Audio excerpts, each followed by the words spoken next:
kasih Ibu sudah hadir di dalam acara Industrial Expert Week sebagai moderator. Baik.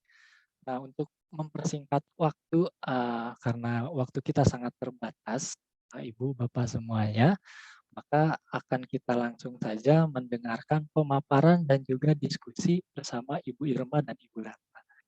Namun sebelum itu, seperti biasa, kita akan menyaksikan terlebih dahulu CV singkat dari Ibu Ratna. Mangga Pak Tias.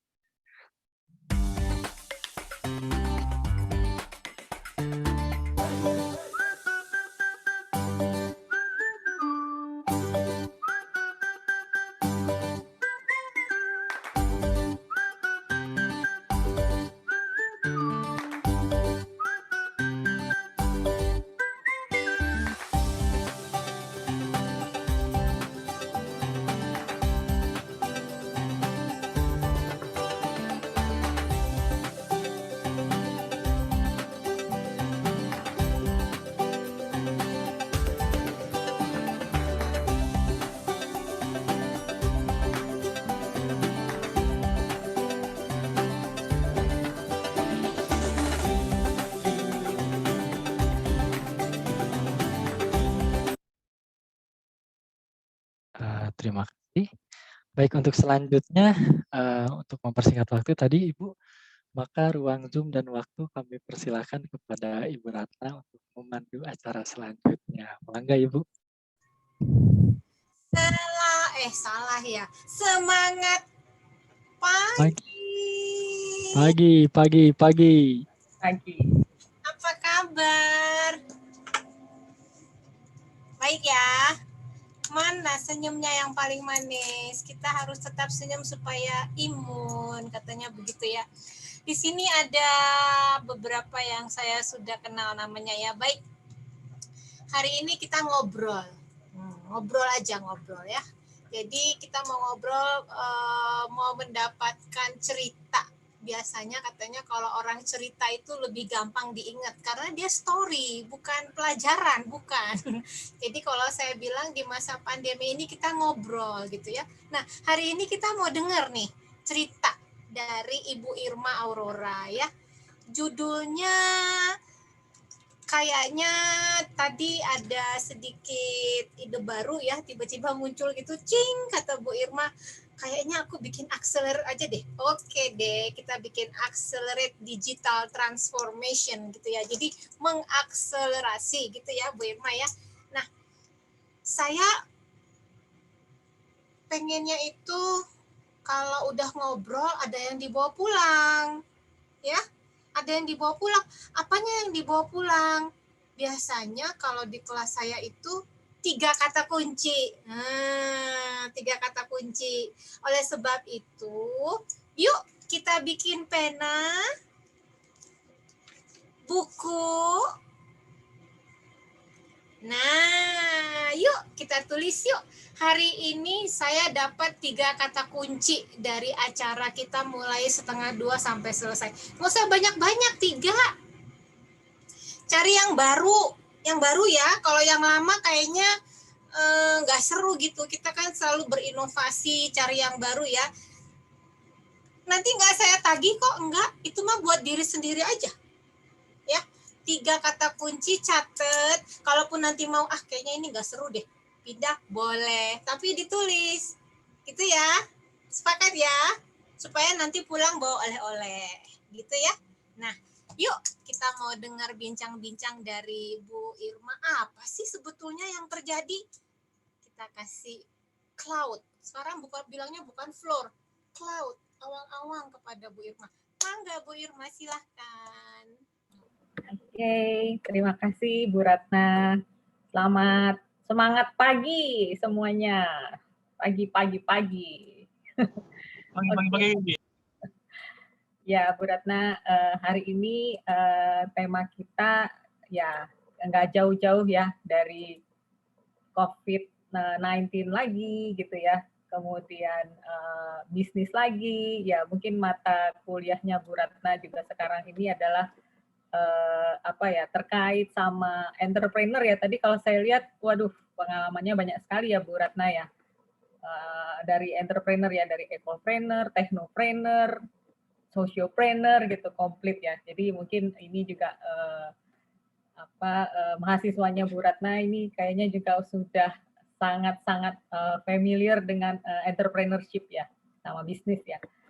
Oke, Bu Ratna udah kelihatan belum ya teman-teman ya? Ini screen-nya ya. Siap, ada. Terus nanti saya coba share di file aja langsung ya. Jadi masing-masing bisa download ya sambil dengar cerita ya. Saya share di file ya. Nanti di chat, dilihat, bisa di-download langsung. Oke, silakan Bu Irma. Oke. Saya manggilnya apa ini? Teman-teman aja ya semuanya ya. Pasti masih muda-muda semua ini, pasti seumuran dengan saya, masih 20-an ya. Oke, teman-teman, ini judulnya Do or Die. Bagaimana kita mengakselerate bisnis di digital transformation dan juga di dunia digital lah ya sekarang. Dan terutama seperti topik ya yang diberikan kepada teman-teman ya di Telkom University, Surviving Business in the Pandemic COVID-19 Era, ya ini memang adalah yang paling paling up to date lah yang didiskusikan, kemudian dihadapi dalam sehari-harinya kita sekarang. Gitu. Jadi bagaimana kita survive, karena seperti ini kalau kita tidak bertransformasi, kita tidak akselerasi bisnis, maka yang akan bertahan di situasi pandemi COVID ini adalah yang benar-benar survive beneran, atau kemudian yang pilihan lain adalah mati gitu ya. Jadi memang kita harus cepat bertransformasi di era pandemik ini, karena memang situasinya memang sangat-sangat extraordinary lah ya dibandingkan dengan bisnis yang sebelum era COVID.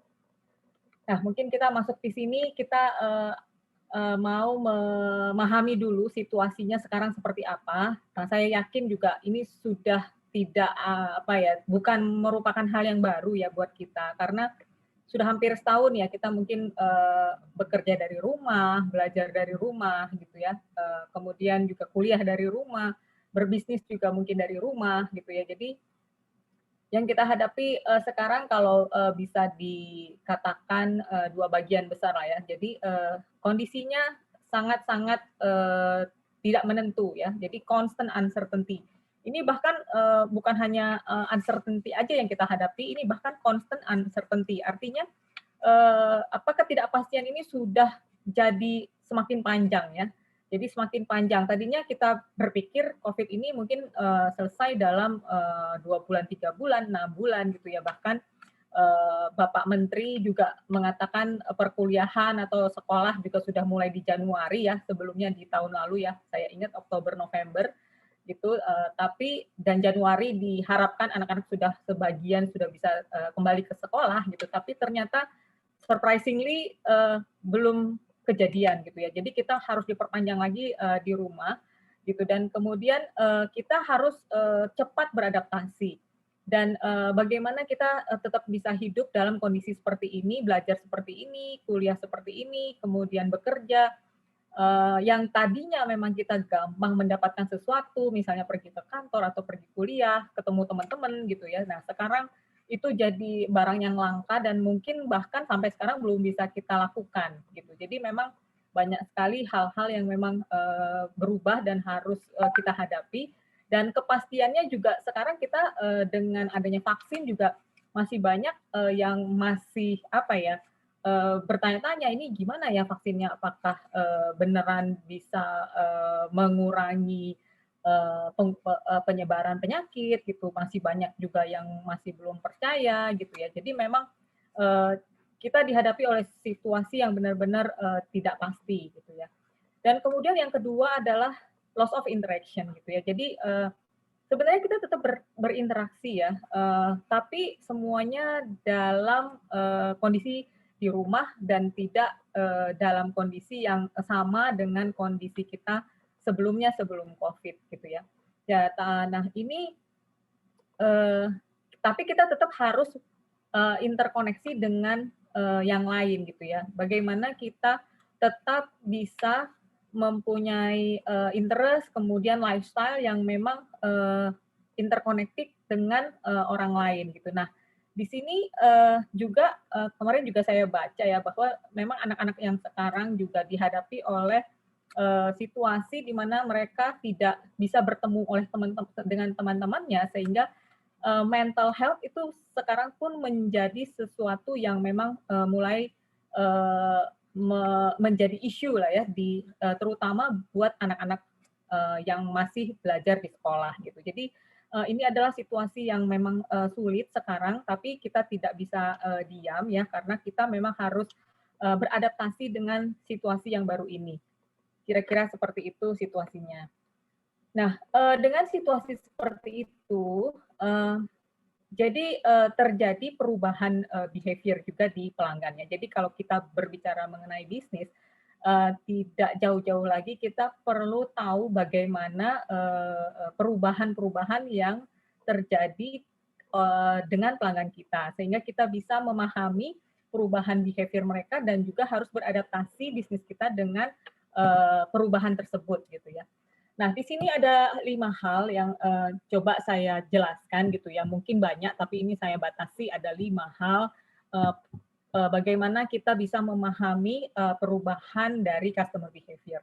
Yang pertama adalah collective community. Nah, di sini ini menjadi hal yang penting sekarang karena akan menjadi bagian dari pergerakan bisnis ke depannya. Di mana sekarang seperti komunitas-komunitas dan juga kemudian masyarakat atau pemegang opini itu bisa menggerakkan community secara keseluruhan dan massal gitu. Ini yang ada perubahan behavior di lapangan ya di dunia bisnis sekarang. Kemudian yang kedua adalah bagaimana kita meningkatkan experience pelanggan melalui virtual pastinya gitu ya. Jadi karena apa? Mereka itu tidak misalnya sekarang kita sudah belanja online gitu ya, sudah belajar online. Nah, ini perlu stimulus dan excitement lah ya. Bagaimana kita memberikan excitement bagi pelanggan yang bisa walaupun mereka secara virtual gitu, tapi mereka merasakan experience yang seperti mereka belanja atau misalnya beraktivitas atau belajar secara physically berada di lokasi yang ditentukan gitu, yang sebelumnya gitu, sehingga kita perlu melakukan pengalaman-pengalaman yang menyenangkan juga dan yang menstimulus pelanggan untuk tetap membeli. Kira-kira seperti itu. Tapi tidak bisa dengan experience yang sama seperti yang sebelumnya, di mana mereka benar-benar bisa pegang fisiknya gitu ya. Kalau sekarang mereka secara virtual tidak memegang fisiknya, tapi bagaimana kita bisa mengarahkan pelanggan tetap bisa merasakan experience yang sama dan mendorong untuk perilaku membeli. Kira-kira seperti itu yang nomor kedua. Kemudian yang ketiga adalah karena kita di rumah semua gitu ya, dan juga secara konten dan brand itu lebih mengarah dengan personal approach yang akan menjadi semakin kuat. Jadi apabila brand-brand kita mendorong ke personal approach, biasanya itu lebih diterima oleh pelanggan pada saat ini. Gitu. Karena apa? Dia merasa dihargai gitu ya, terus value-nya diakui gitu ya. Nah, ini akan mengangkat brand personality kita juga gitu. Kemudian yang ketiga, yang keempat adalah minimum attention span. Nanti mungkin akan saya jelaskan di belakang bahwa memang sekarang pada saat kita membawa brand kita ke dunia bisnis gitu, sekarang attention dari semua pelanggan itu semakin kecil lah ya, semakin cepat gitu, sehingga kalau kita bisa melihat iklan-iklan juga sekarang disajikan dalam time span yang sangat pendek, kemudian mungkin hanya beberapa detik gitu ya, tapi bagaimana tantangannya dalam waktu yang sangat pendek itu sudah harus bisa mengerti message-nya, dan kemudian bagaimana kita bisa engage dengan pelanggan dalam durasi digital ad itu yang sangat pendek. Itu tantangan baru yang sekarang kita hadapi. Kenapa seperti itu? Karena sekarang kecenderungan orang di rumah itu melakukan multitasking ya. Selain dia belajar, dia juga buka Instagram, kemudian dia pesan GoFood gitu ya, kemudian dia akses ke YouTube gitu ya, dan itu atensinya pindah-pindah dan dalam durasi yang sangat cepat. Sehingga pada saat kita juga memberikan advertising secara digital, tantangan kita adalah dalam durasi 2, 3, atau 4 detik kita sudah harus bisa menyampaikan message-nya, karena pelanggan juga sekarang sudah cepat berpindah ya. Jadi kadang-kadang untuk kalau teman-teman bisa lihat untuk digital ad yang di YouTube itu ada yang durasinya hanya 4 detik. Dan itu pun kita sudah langsung skip ad gitu ya. Jadi di situ tantangannya bagaimana dalam durasi 4 detik ataupun misalnya dalam durasi 10 detik kita sudah harus bisa menyampaikan message yang cukup banyak dan bagaimana mendrive engagement dari pelanggan ke produk kita.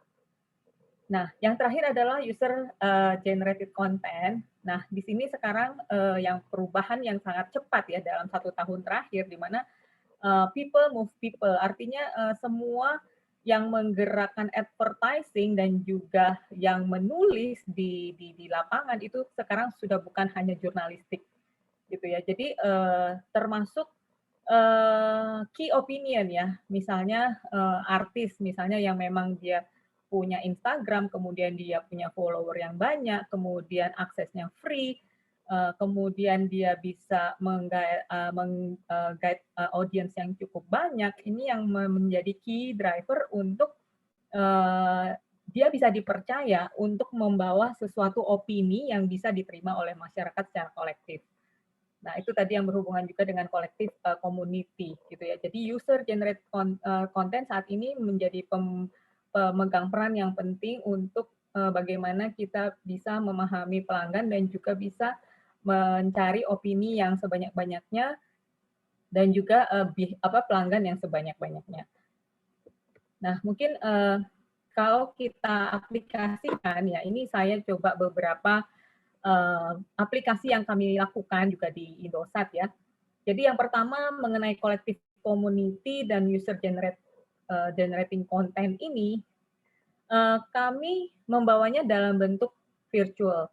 Jadi brandnya kita sebut collaboration ya. Di sini collaboration ini isinya bisa musik, bisa cerita, kemudian bisa juga kolaborasi dengan sekolah gitu ya, atau misalnya dengan community yang lain, di mana ini kami meng-create-nya dalam kelompok-kelompok community, dan key opinion di sini adalah orang-orang yang memang key followernya juga cukup banyak, supaya bisa mendrive juga opini yang baik gitu ya di masyarakat, kemudian juga semua advertising kita juga bisa dilihat oleh lebih banyak orang. Nah, dari situ kita juga mencoba untuk menaikkan brand kita di masyarakat dengan key person dari orang-orang ini gitu ya. Di sini kami gunakan Kunto Aji, kemudian ada Nadine, juga ada Dindia gitu ya. Jadi di sini yang kami harapkan juga secara segmen market itu adalah masuk dengan brand IM3, dan kami juga punya satu lab ya, namanya kita sebutkan collab and create your content. Jadi ada sebuah lab yang kita sediakan ya, ini bagian juga dari CSR-nya Indosat, di mana kami bekerja sama dengan sekolah-sekolah dan juga anak-anak yang passion-nya ada di digital dan juga untuk meng-create konten.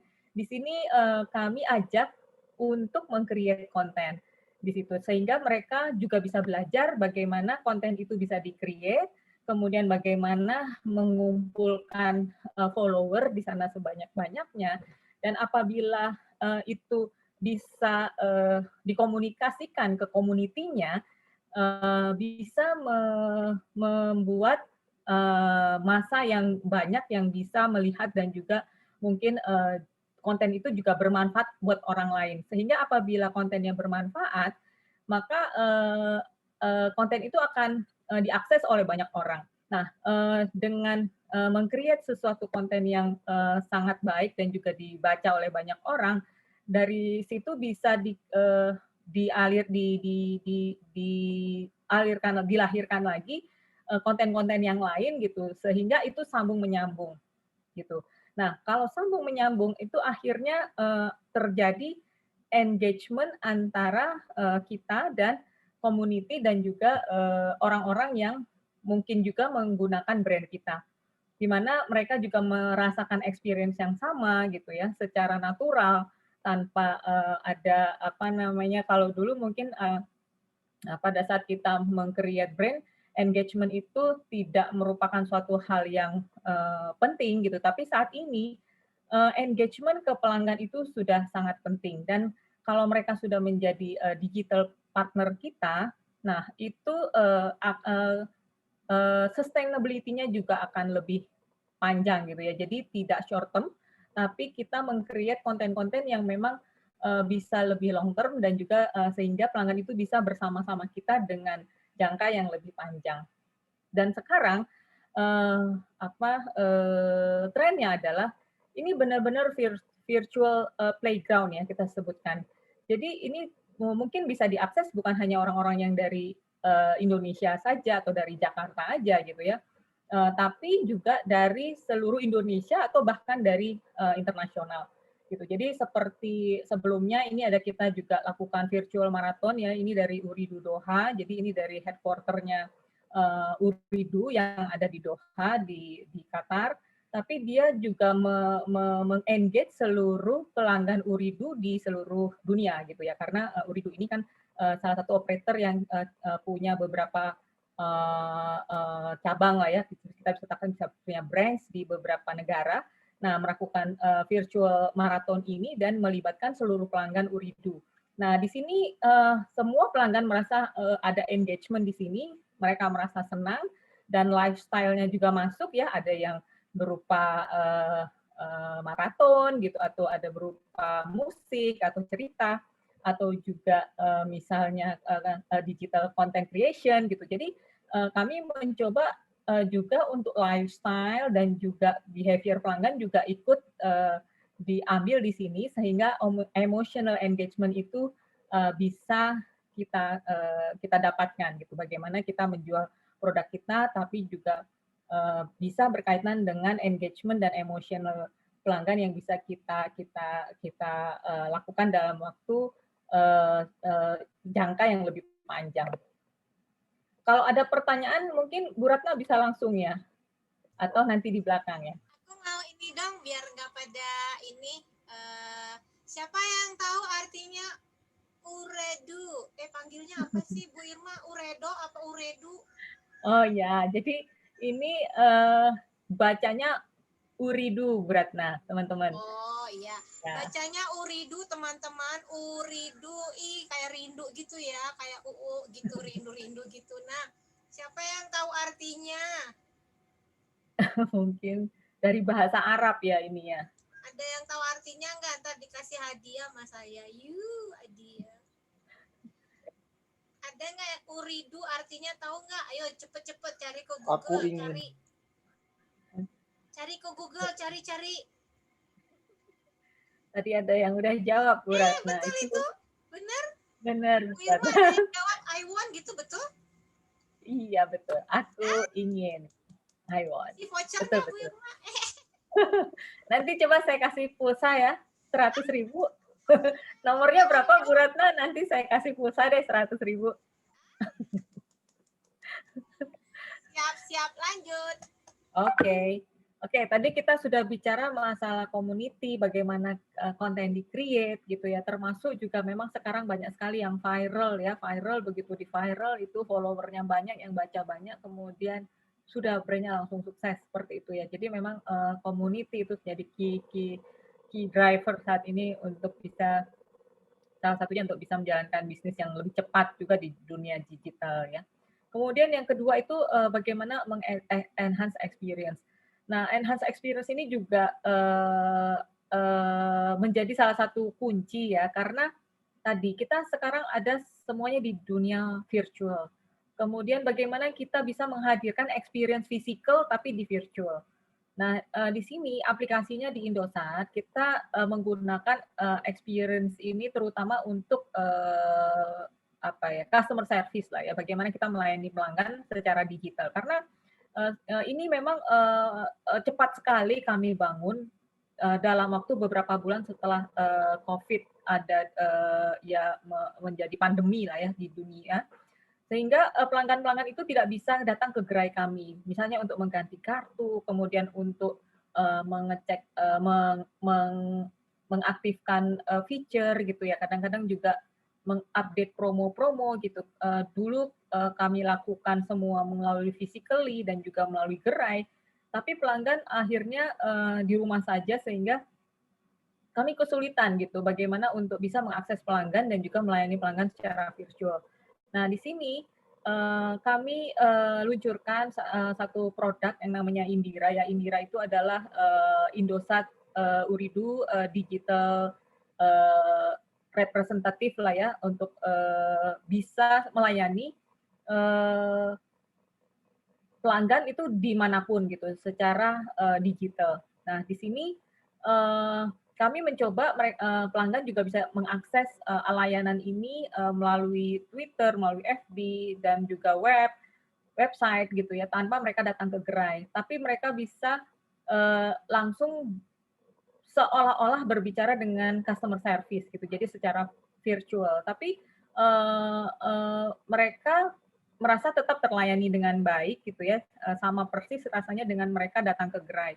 Nah, aplikasi untuk mengenhance experience ini banyak juga digunakan oleh media-media ya sekarang untuk misalnya festival virtual gitu, di mana pelanggan sudah tidak mungkin lagi sekarang misalnya konser-konser musik dilakukan secara massal ya banyak, tapi semua dilakukan harus secara virtual. Tapi bagaimana caranya mengumpulkan kolektif orang untuk datang ke festival, tapi bisa merasakan experience yang sama dengan festival-festival yang kita lakukan sebelum COVID. Karena kan sekarang nggak bisa berkumpul banyak orang ya. Nah, sekarang banyak media mengenhance experience festival ini dengan menghadirkan pengalaman orang menghadiri konser benar-benar di dunia virtual, di mana mereka membuat seolah-olah kita datang ke konser massal, kemudian kita bisa masuk ke ruang VIP seperti itu ya, kemudian kita bisa berfoto bersama artisnya, kemudian bagaimana kita menghadirkan konser itu benar-benar tapi tetap di mana pelanggan tetap ada di rumah gitu ya. Nah, sekarang juga sudah hadir layanan-layanan traveling yang memang secara virtual, di mana seolah-olah kita pergi misalnya ke Vietnam atau misalnya ke Thailand atau ke negara manapun gitu secara virtual, tapi kita seolah-olah berada di sana dan kita bisa membeli souvenir gitu, di mana souvenirnya mungkin nanti ada dikirim gitu ya ke rumah gitu ya, tapi kita bisa merasakan experience yang sama pada saat kita touring atau traveling gitu ya ke tempat-tempat yang sekarang kita tidak bisa kunjungi. Nah, disinilah teknologi juga bermain ya dan juga digunakan gitu karena banyak pelanggan kita terutama Gen Z yang memang mereka sangat interest dengan virtual reality ya. Dan kemudian di sini dari source dari Deloitte ya, Deloitte to share bahwa memang 81% orang itu memang menginginkan virtual reality itu bisa mengcapture keinginan mereka dan juga bagaimana mereka juga tetap engage dan juga bisa menyebarkan opini yang baik itu kepada teman-temannya, sehingga dengan virtual reality teknologi yang ada ini kita bisa mengenhance experience dari pelanggan di dunia digital sehingga mereka juga bisa tetap merasakan dan pengalaman fisik yang sama tapi di dunia digital. Ini tantangan kedua ya, di mana bisnis sekarang harus cepat berubah dan juga kita harus mulai bahwa semuanya started from the experience ya, dengan experience yang baik dan memang mereka merasakan pengalaman yang sama, itu mencoba kita engage dengan pelanggan lebih baik dan mirip dengan situasi sebelum COVID. Di sini tantangan yang kedua. Kemudian yang ketiga, ini adalah personal approach. Beberapa produk juga memang seperti Coca-Cola ya, pernah dulu dia meluncurkan botol yang kita bisa tulis nama sendiri gitu ya. Nah, di sini dari observer survei ya ke 1.000 orang di Amerika gitu, 53% ya pembeli mereka itu sangat senang dengan brand personalized secara digital communication gitu. Jadi memang orang-orang memang lebih senang kalau produk-produk itu personalized ke dirinya sendiri gitu ya, terutama anak-anak yang gen milenial ya, dan juga yang umurnya antara 18 sampai 34 ya, mereka lebih suka bagaimana kita pada saat kita membuat komunikasi secara digital, kita juga melibatkan pelanggan kita secara personal. Nah, ini kami aplikasikan juga ya di Indosat, di mana sekarang pada saat kita mengakses di app kita di My I'm3, itu nama kita juga sudah muncul di sana gitu. Jadi nanti pada saat kita klik di My I'm3 ini sudah ada namanya ya di sini. Kemudian di sini sudah kelihatan semua dengan secara lengkap gitu apa yang ada, dan kita diberikan reward-reward yang juga mengarah ke behavior kita nantinya.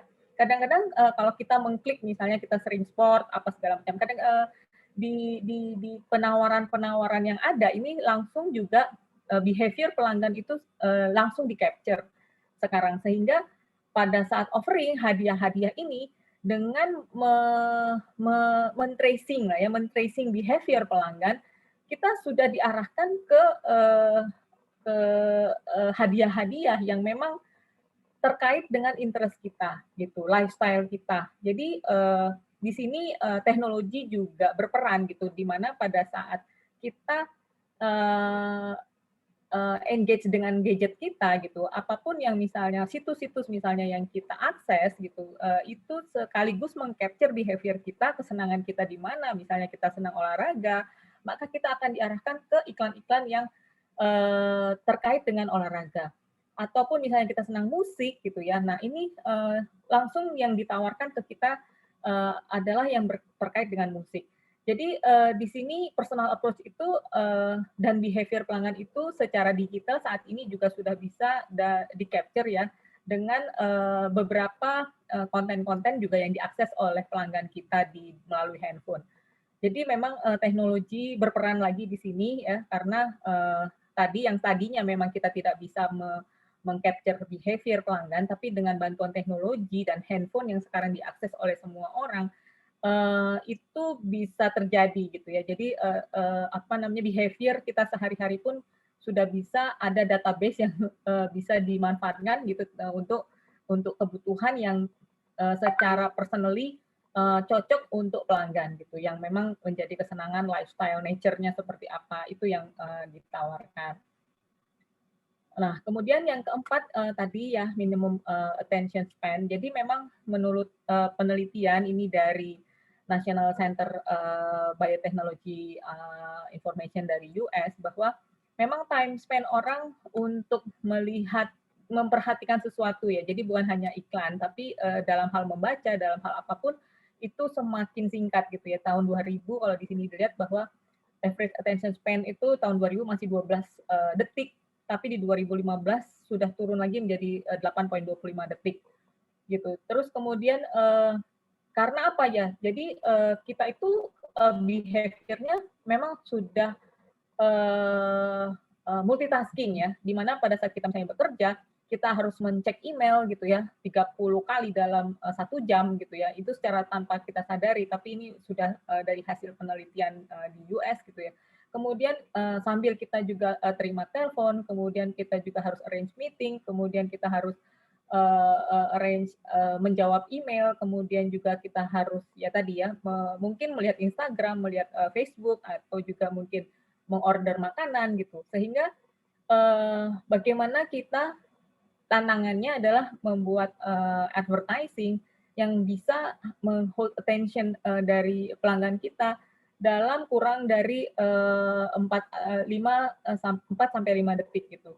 Itu yang terjadi saat ini, di mana dulu bagi kita durasi iklan misalnya di TV juga mungkin masih ada 1 menit gitu ya. Nah itu semuanya sampai sekarang ini sudah semakin pendek gitu, sehingga iklan-iklan pun bagaimana mendesainnya langsung ke tangan pelanggan itu dalam waktu 2-3 detik gitu. Jadi tantangannya memang semakin berat. Kira-kira seperti itu yang terjadi. Nah, semuanya ini bagaimana kita tadi memahami ya perubahan dari customer behavior ini tidak lain dan tidak bisa dilepaskan dari teknologi ya. Jadi the next teknologi ini yang bermain di sini adalah bagaimana kita bisa mentranslate dari tren customer needs kita berupa value, interest, lifestyle tadi ya. Apakah mereka suka di olahraga, di musik, atau di hobi-hobi yang lain ataupun hal-hal yang lain. Kemudian bagaimana konten itu harus dikonversi ya kepada media dan platform-platform yang kita jual gitu ya. Jadi hanya meng-create konten saja tidak cukup, tapi bagaimana konten itu bisa dikonversi kepada behavior pembelian. Kemudian collaboration power. Nah, di sini tadi di mana kita perlu positive sentiment ya dari key opinion yang akan membawa brand-brand kita, di mana tadi community itu sangat berperan penting dan juga sangat massal impact-nya untuk membangun suatu brand awareness dan bagaimana juga menciptakan positif sentimen dari brand kita kepada pelanggan kita dan juga kepada community yang lebih massal. Dan terakhir adalah, nah semuanya adalah sekarang adalah di digital, di live streaming. Bagaimana juga menciptakan experience di mana semua online, tapi bagaimana menghadirkan situasi offline itu bisa juga tetap dirasakan oleh pelanggan. Nah, di sini kami pun di Indosat menggunakan teknologi seperti ini, seperti yang Indira tadi sudah pasti di belakangnya adalah artificial intelligence. Kemudian saat ini juga pastinya teknologi natural language processing ini digunakan ya, di mana sekarang juga sudah semakin canggih, voice bisa ditranslate menjadi teks ya, teks menjadi voice gitu, sehingga tadi Indira itu bisa bekerja sebagai robot gitu ya. Di sini juga ada ya robotics ya di sini, di mana dia mencari keyword gitu, apa sih yang ditanya oleh pelanggan gitu, karena di belakangnya itu juga memang ada admin yang memang menjawab gitu, tapi juga sebagian yang bisa dijawab oleh robot untuk keyword-keyword yang memang sudah common ada ya, jadi tinggal dia langsung search. Di sini teknologi natural language processing-nya juga bekerja. Kemudian sensor teknologi ini juga sebagai personal approach ya. Tadi bagaimana kita membuat konten-konten yang personal. Nah, handphone juga sekarang juga sudah menggunakan touch screen, kemudian bisa juga sidik jari gitu ya untuk membuka handphone. Ini yang teknologi-teknologi ini yang harus di-combine dalam kita meng-offering produk-produk kita gitu. Dan selain artificial intelligence tadi, masalah virtual reality sekarang sudah menjadi tren di mana orang-orang sekarang harus bekerja secara virtual, tapi bagaimana juga bisa menghadirkan physically experience yang bisa dirasakan oleh pelanggan. Dan pastinya ini semuanya berdasarkan pada Internet of Things lah ya. Jadi pendorongnya di sini semuanya secara digital diperkuat juga dengan kami sebagai penyedia telco adalah jaringan 4G dan mungkin nanti teknologi 5G yang memang akan dihadirkan gitu. Jadi dengan semua experience ini kalau tidak didukung oleh platform network dari operator gitu ya yang punya jaringan 4G dan 5G, ini pasti akan kesulitan gitu. Jadi memang telco company di sini sangat berperan penting dengan ketersediaan networknya gitu secara cepat, menghadirkan kecepatan akses dan juga experience bagaimana di digital di handphone kita rasakan akses yang cepat secara video streaming dan juga secara akses internet yang kami jual sebagai telco company gitu ya. Jadi memang jaringan 4G dan 5G yang akan datang teknologinya akan memperkuat ini semua gitu. Bagaimana kita mendeliver produk-produk apapun ya melalui telco company ke pelanggan gitu dari beberapa line bisnis yang ada. Nah, ini tadi yang mungkin tadi sudah dijelaskan di depan bahwa memang industri sudah akan bergerak yang kita sebutkan bukan hanya new normal, jadi ini sudah istilahnya adalah next normal gitu. Jadi bagaimana virtual interaction itu menjadi sangat penting gitu, kita hadirkan audio dan video based interaction gitu ya, bukan cuma searah tapi sudah dua arah juga ke depannya karena namanya manusia itu lebih menginginkan interaksi dua arah yang lebih menyenangkan ya dibandingkan hanya satu arah. Kemudian virtual reality atau extended reality lagi nanti teknologi ke depannya di mana bisa menggabungkan antara audio, video sekaligus sekalian bagaimana menstimulate experience pelanggan gitu melalui digital, melalui handphone gitu ya. Ini menjadi tantangan semua content creator juga untuk bisa menghadirkan realitas di melalui gadget gitu ya.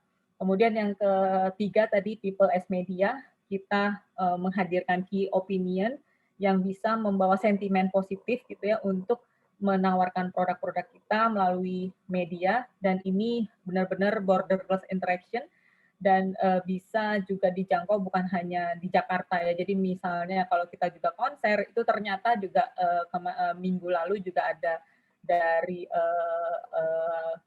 Langmah Kota Group ya yang datang ke kantor kami juga mereka menghadirkan festival di melalui digital dan konser musik itu ternyata audiensnya yang banyak ikutan gitu di dalam festival itu ternyata bukan dari Jakarta saja gitu bahkan mungkin dari Sumatera ya dari Medan dari Kalimantan gitu yang tadinya dulu nggak pernah ya datang konser ke Jakarta tapi ternyata dengan next normal ini bahkan mereka mendapat audience yang lebih banyak dibandingkan mereka melakukan konser dulu-dulu di Jakarta gitu karena pada saat melakukan konser di Jakarta audiensnya mungkin terbatas hanya yang di Jakarta saja tapi dengan adanya konser yang digital seperti ini dan people sebagai media komunikasi ke seluruh nasional gitu ya. Jadi konser pun bisa dihadiri oleh pelanggan yang memang tidak berdomisili di Jakarta, bahkan audiensnya bisa lebih besar. Seperti itu. Tapi mungkin kuncinya adalah pada saat live streaming itu memang harus menggunakan platform yang benar-benar under jaringan yang cukup kuat gitu sehingga video grade-nya juga, video experience-nya juga yang dirasakan juga benar-benar bagus ya, ya tidak patah-patah gambarnya gitu ya, tetap mulus. Kemudian juga memang sehingga experience itu juga dirasakan pelanggan dengan lebih baik ya, karena memang ini lagi tantangannya bahwa audio dan video bisa disajikan sekaligus dalam speed yang cukup bagus gitu. Nah, di sini kami pun sebagai provider gitu ya mencoba untuk menyediakan jaringan yang sudah sangat baik sekarang di mana memang kami sudah expand juga jaringan di seluruh Indonesia untuk menjawab kebutuhan digital ini bukan dari sisi bisnis Indosat aja sebagai telco company, tapi juga sebagai digital partner dari line bisnis yang sekarang menuangkan bisnisnya melalui digital. Oke, jadi ini teman-teman dua slide saya yang terakhir ya. Jadi PR-nya adalah bagaimana kita membaca perubahan behavior dan perubahan market ya, bagaimana kita juga bisa mendrive community dan juga move on lah ya selanjutnya terhadap perubahan-perubahan yang terjadi kepada pelanggan, dan bagaimana kita bisa transform bisnis kita yang sekarang yang tadinya mungkin fisikal tapi harus berubah ke digital, dan itu sudah tidak bisa ditawar lagi ya. Jadi kita harus transform bisnis ke digital. Kemudian bagaimana kita bisa mengengage dengan community, menciptakan experience secara digital melalui key opinion yang bisa menggrab community yang lebih banyak secara massal dan cepat. Kemudian balik lagi, semuanya biasanya di dunia digital itu tidak jauh-jauh dari experimentation ya, karena sekarang orang cepat berubah, bosenan gitu ya, sehingga konten-konten yang kita create pun sekarang harus benar-benar up to date dan harus baru, dan harus selalu baru seperti itu, sehingga experience yang dirasakan pelanggan itu memang benar-benar suatu hal yang kadang-kadang mereka pun tidak merasakannya, tidak berpikir untuk mau memilikinya, tapi bagaimana kita bisa menghadirkan dan mendorong orang untuk mau berubah dan juga mau membeli ya, untuk keinginan membeli itu melalui experience yang mereka rasakan.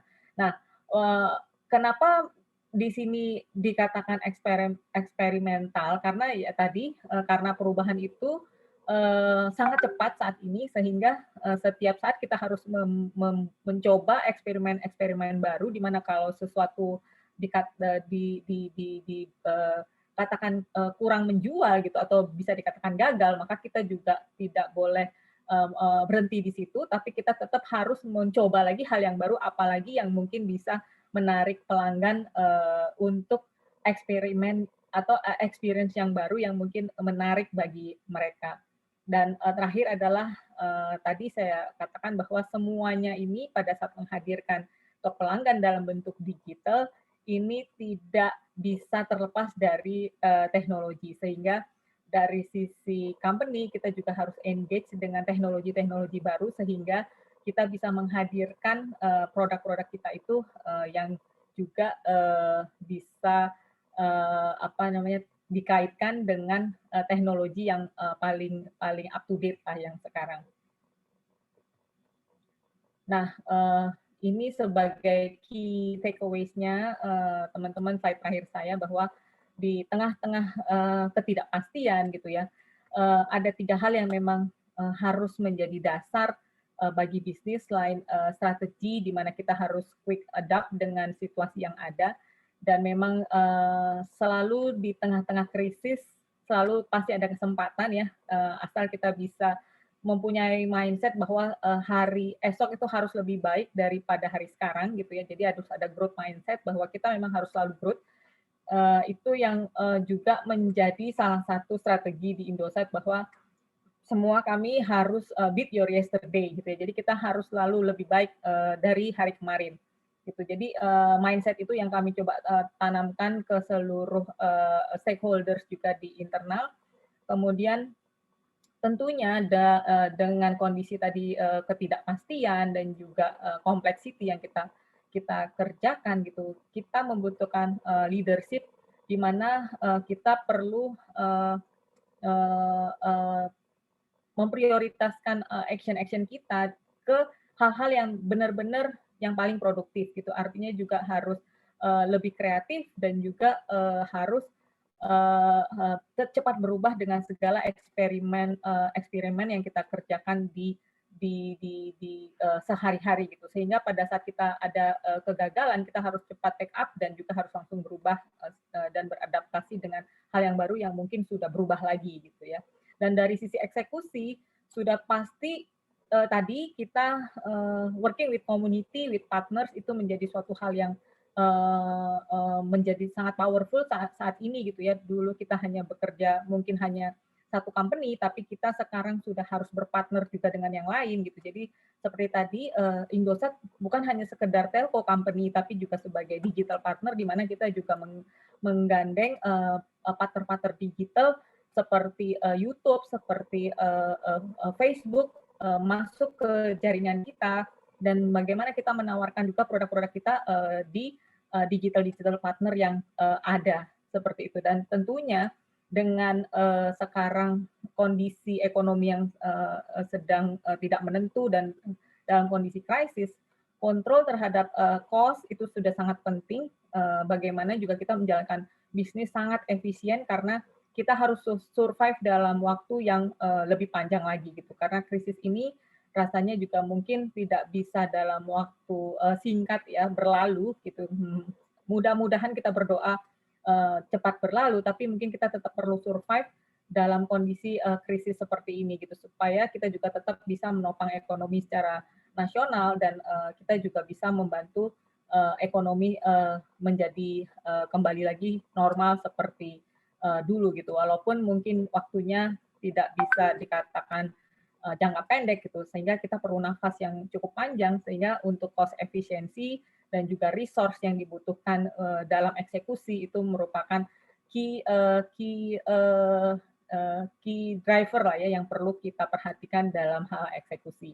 Gitu. Jadi 3 hal ini selain strategi, leadership untuk creative thinking yang dibutuhkan, kemudian dari sisi eksekusi pun harus cost efektif dan juga memang harus cepat, berikut dengan partner-partner yang mungkin bisa kita manfaatkan berkolaborasi sama-sama mendeliver suatu services ke pelanggan lebih powerful.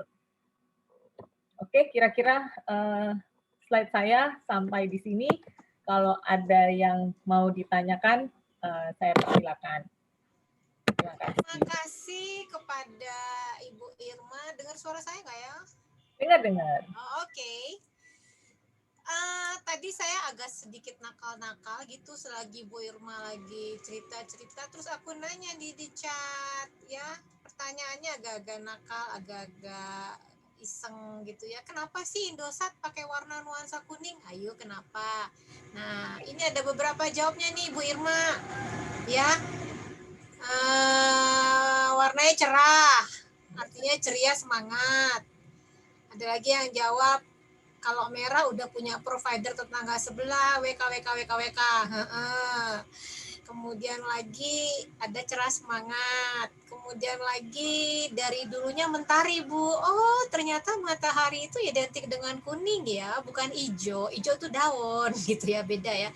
Kalau matahari jadi hijau kita bingung gitu. Terus gimana nanti ngelihat pohon gitu ya, saingan. Oke.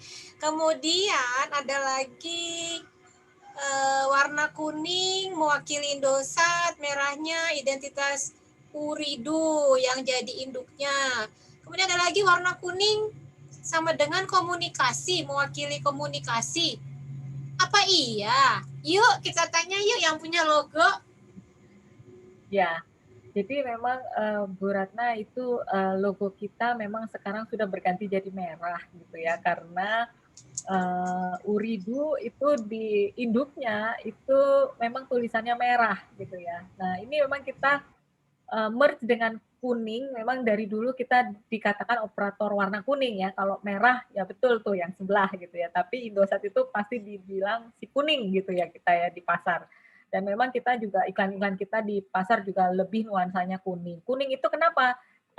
Cerah betul gitu. Jadi kalau warna kuning itu eye catching ya. Jadi kalau misalnya kuning apalagi dipadukan dengan hitam itu benar-benar outstanding gitu keluar warnanya. Jadi mudah-mudahan itu bisa eye catching gitu ya, bisa gampang dibaca dan juga satu lagi kuning itu mengarah-ngarahnya juga ke gold ya. Kalau ke gold itu kan lebih apa ya?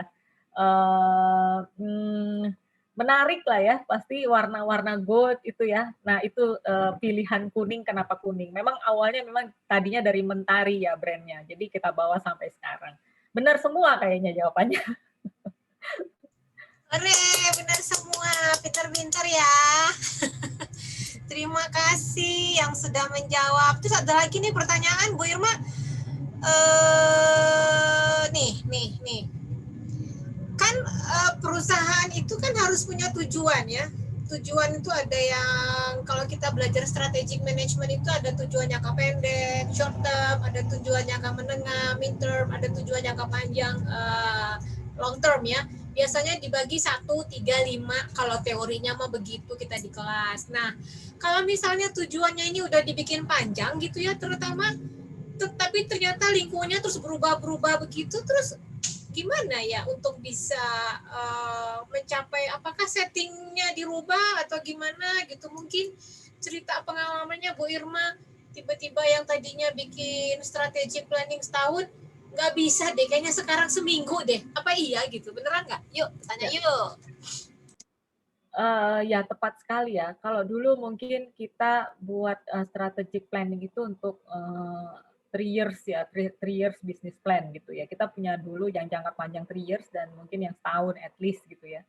Nah sekarang sebulan pun atau mungkin 2 minggu ke depan pun bisa berubah gitu. Jadi memang tetap framework-nya untuk setahun 3 tahun tetap ada, tapi tidak menutup kemungkinan kita memang harus tadi lah ya adapt atau agile ya namanya sekarang pada saat kompetisi berubah. Nah kita harus bisa compete juga, harus bisa berubah juga dalam waktu yang relatif cepat. Nah, di sini juga mungkin ada istilah-istilah, teman-teman mungkin juga familiar dengan teknologi ya, Scrum ya, kita sebut juga Scrum teknologi ya. Kita juga punya di internal itu kita punya Scrum Master ya namanya, di mana kita harus bisa mendevelop produk dalam waktu yang relatif sangat singkat gitu ya. Seminggu, 2 minggu dia harus bisa meng-create produk baru gitu ke market. Jadi memang betul mungkin 2 minggu, sebulan pun mungkin kita harus bisa berubah gitu Bu Ratna, karena ketinggalan gitu kalau misalnya kita baru bisa 2 bulan, 3 bulan lagi, marketnya sudah berubah lagi.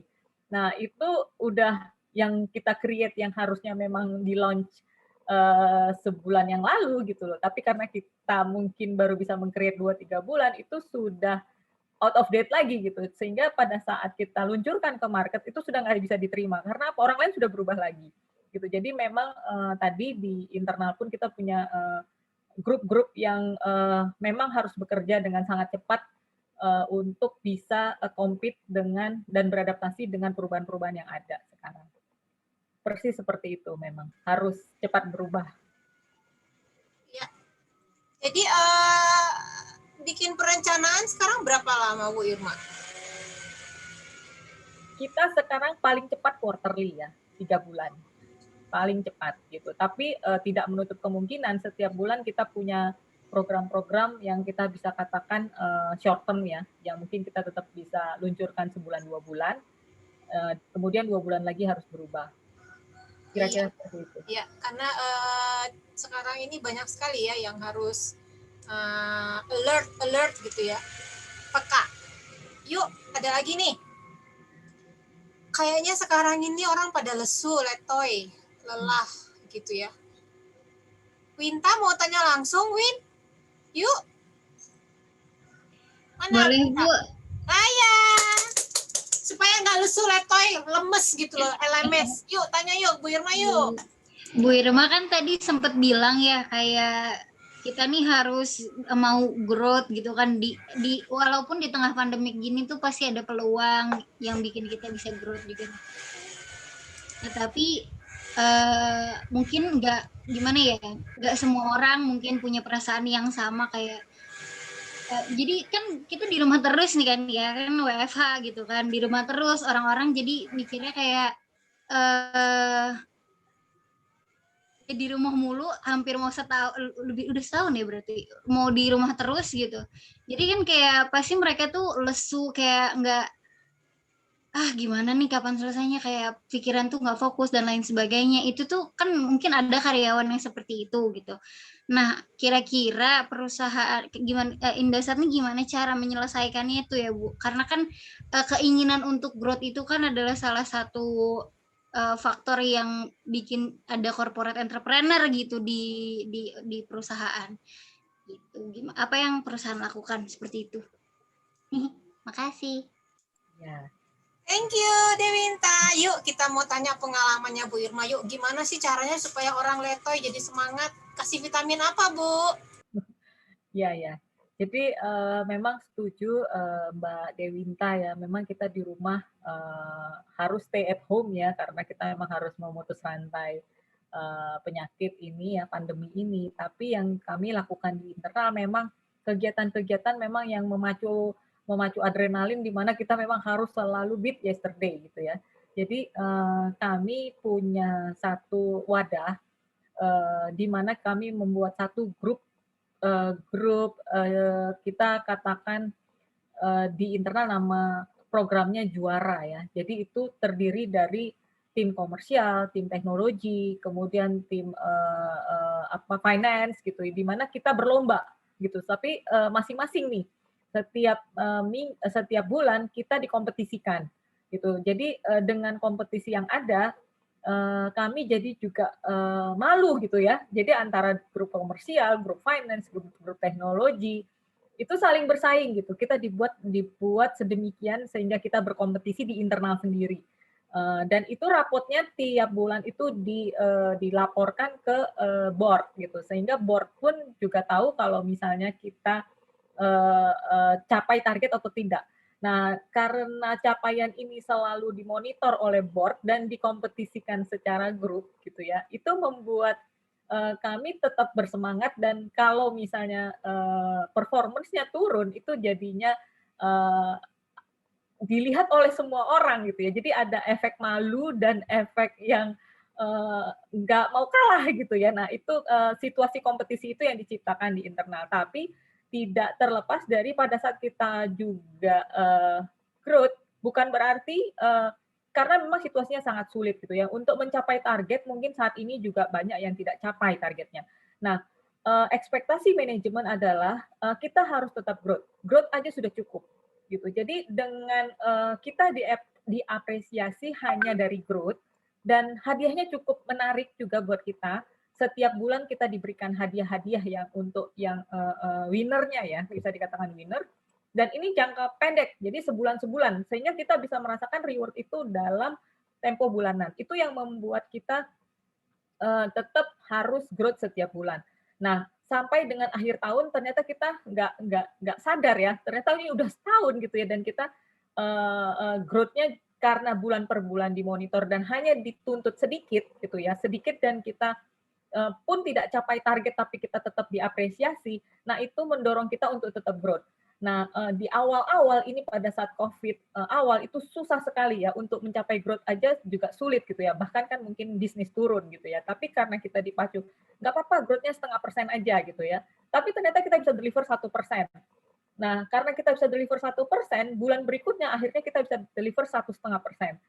Dan ke belakang growth kita akan jadi semakin tinggi lagi. Karena apa? Kita makin semangat. Karena dengan growth yang kecil pun itu kita sangat dihargai.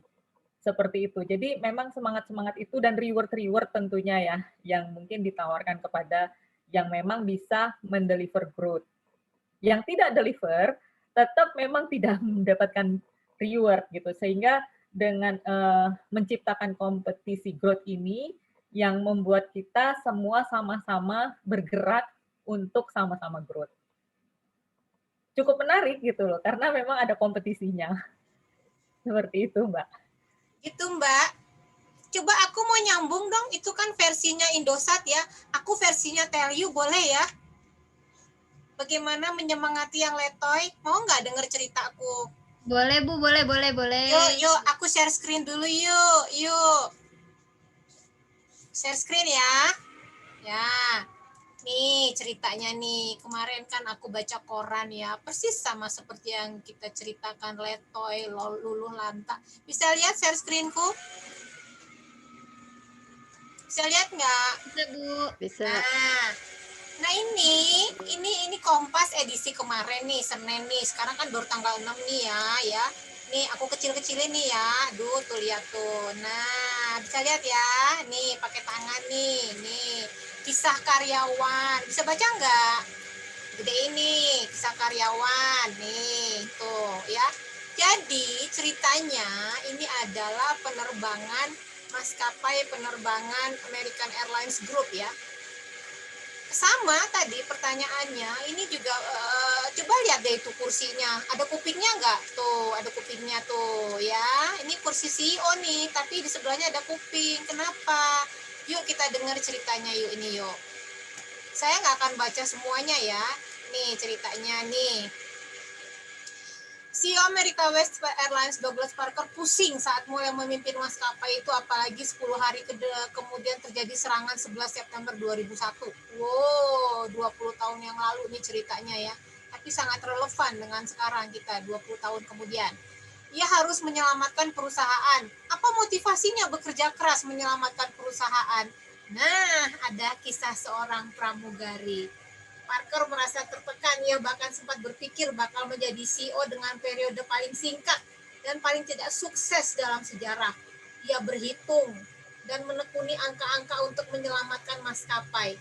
Namun ia tidak berkutik hingga bertemu seorang pramugari senior, udah senior loh, bernama Mary di tengah masalah yang mengimpit. Dia mengatakan kepada saya, ia tidak akan membiarkan maskapai ini hancur. Sebab jika maskapai ini hancur, hidupnya sebagai orang tua tunggal akan berantakan. Single parent loh, kata Parker dalam wawancara dengan Simon Sinek. Siapa sih yang pernah dengar Simon Sinek? Ayo, ini dia bukunya nih. Penulis buku The Infinite Game. Yuk, Simon Sinek nanti ya, habis dari kuliah ini cari tahu ya, karena Simon Sinek itu juga saya kutip dalam saya punya jurnal ya. Nah, jadi gimana ceritanya? Jadi kita itu di perusahaan itu juga harus bercerita ya. Karena dengan bercerita kita berbagi sesuatu yang membuat tadi itu manusia ya. Jadi tidak hanya angka-angka, ini nggak akan saya baca semua ya, karena mungkin nanti ada yang mau tanya lagi ya. Nih, bagi pemimpin bisnis sebenarnya cukup sederhana untuk mendapatkan cerita-cerita dari karyawan. Mereka cukup dengan mendengarkan suara mereka. Semua cerita baik negatif maupun positif bisa menginspirasi mereka untuk membuat perubahan. Perusahaan yang beruntung adalah perusahaan dengan karyawan yang memiliki cerita yang terus-menerus menginspirasi, membangkitkan, dan mendorong perbaikannya.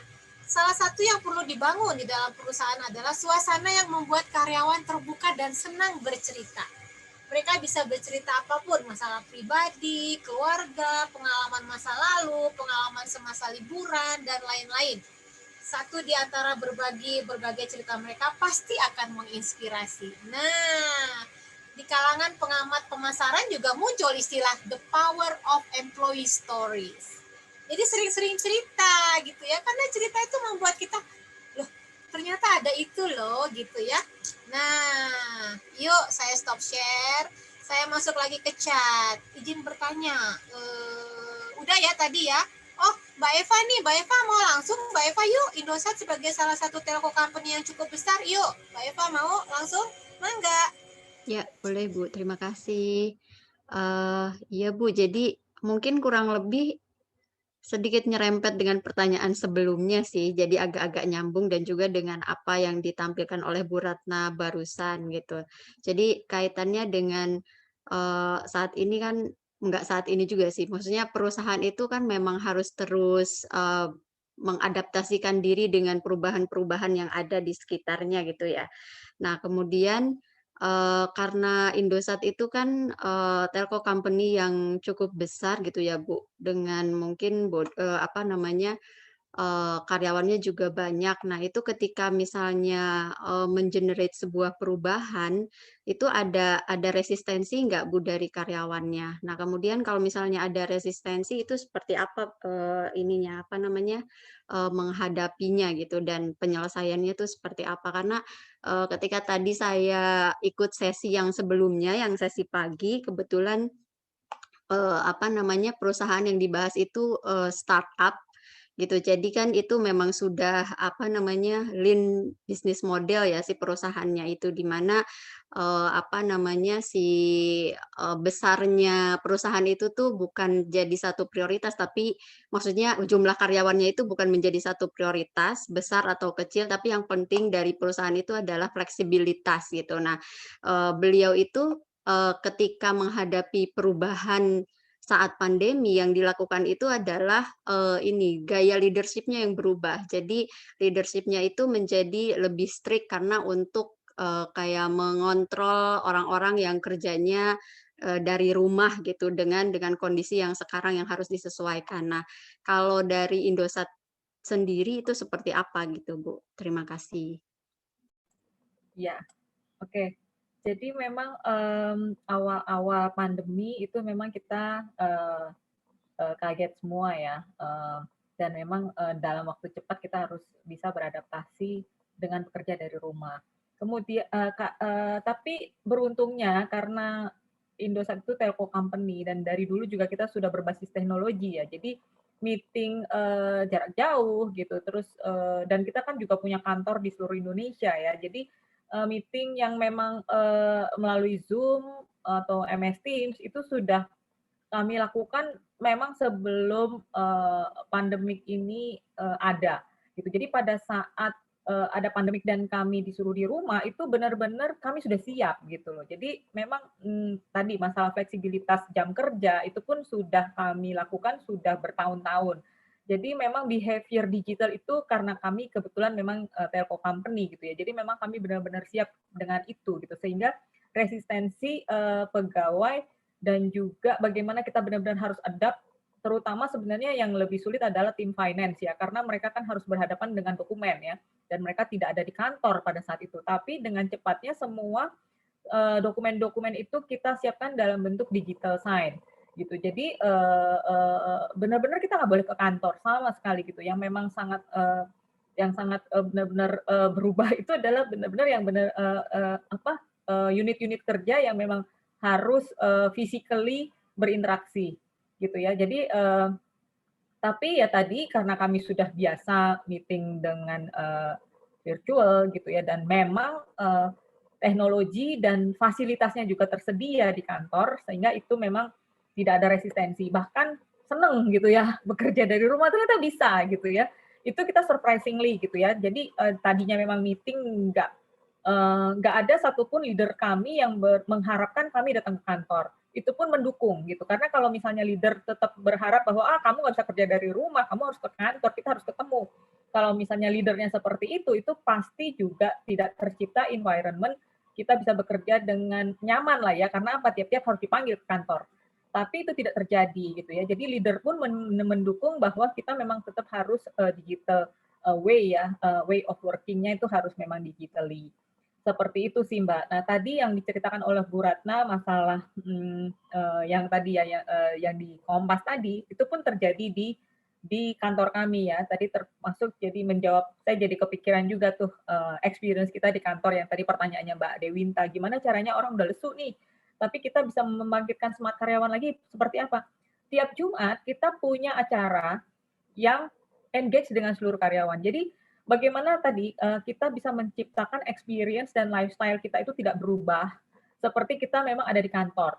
Jadi ada acara musik itu bisa kadang-kadang kita adakan di hari Senin atau Selasa. Dibuat aja gitu, ada seperti radio broadcasting gitu ya, kita bikin live, kita bisa request lagu gitu ya, terus ada moderatornya, ada penyiarnya gitu. Jadi kita sambil kerja di jam istirahat itu biasa kita lakukan ada musiknya ganti-ganti tiap minggu. Bisa dangdutan, bisa pop rock, bisa jazz gitu ya. Jadi tergantung jadi bisa juga apa ya mengengage dengan masing-masing hobi apa keinginan karyawan gitu. Ada yang senang jazz, ada yang senang dangdut, ada yang senang pop, ada yang mungkin ada yang fans sama club project atau kadang-kadang kita menghadirkan bahkan apa ya artisnya langsung gitu ya kadang-kadang di kantor gitu seperti Ari Lasso gitu ya atau kadang-kadang Kahitna kita undang langsung gitu sehingga itu yang membuat kita juga merasa di kantor karena kita biasa juga melakukan acara-acara itu sebelumnya gitu. Nah ini kita hadirkan juga artis-artis itu secara live juga tapi melalui digital.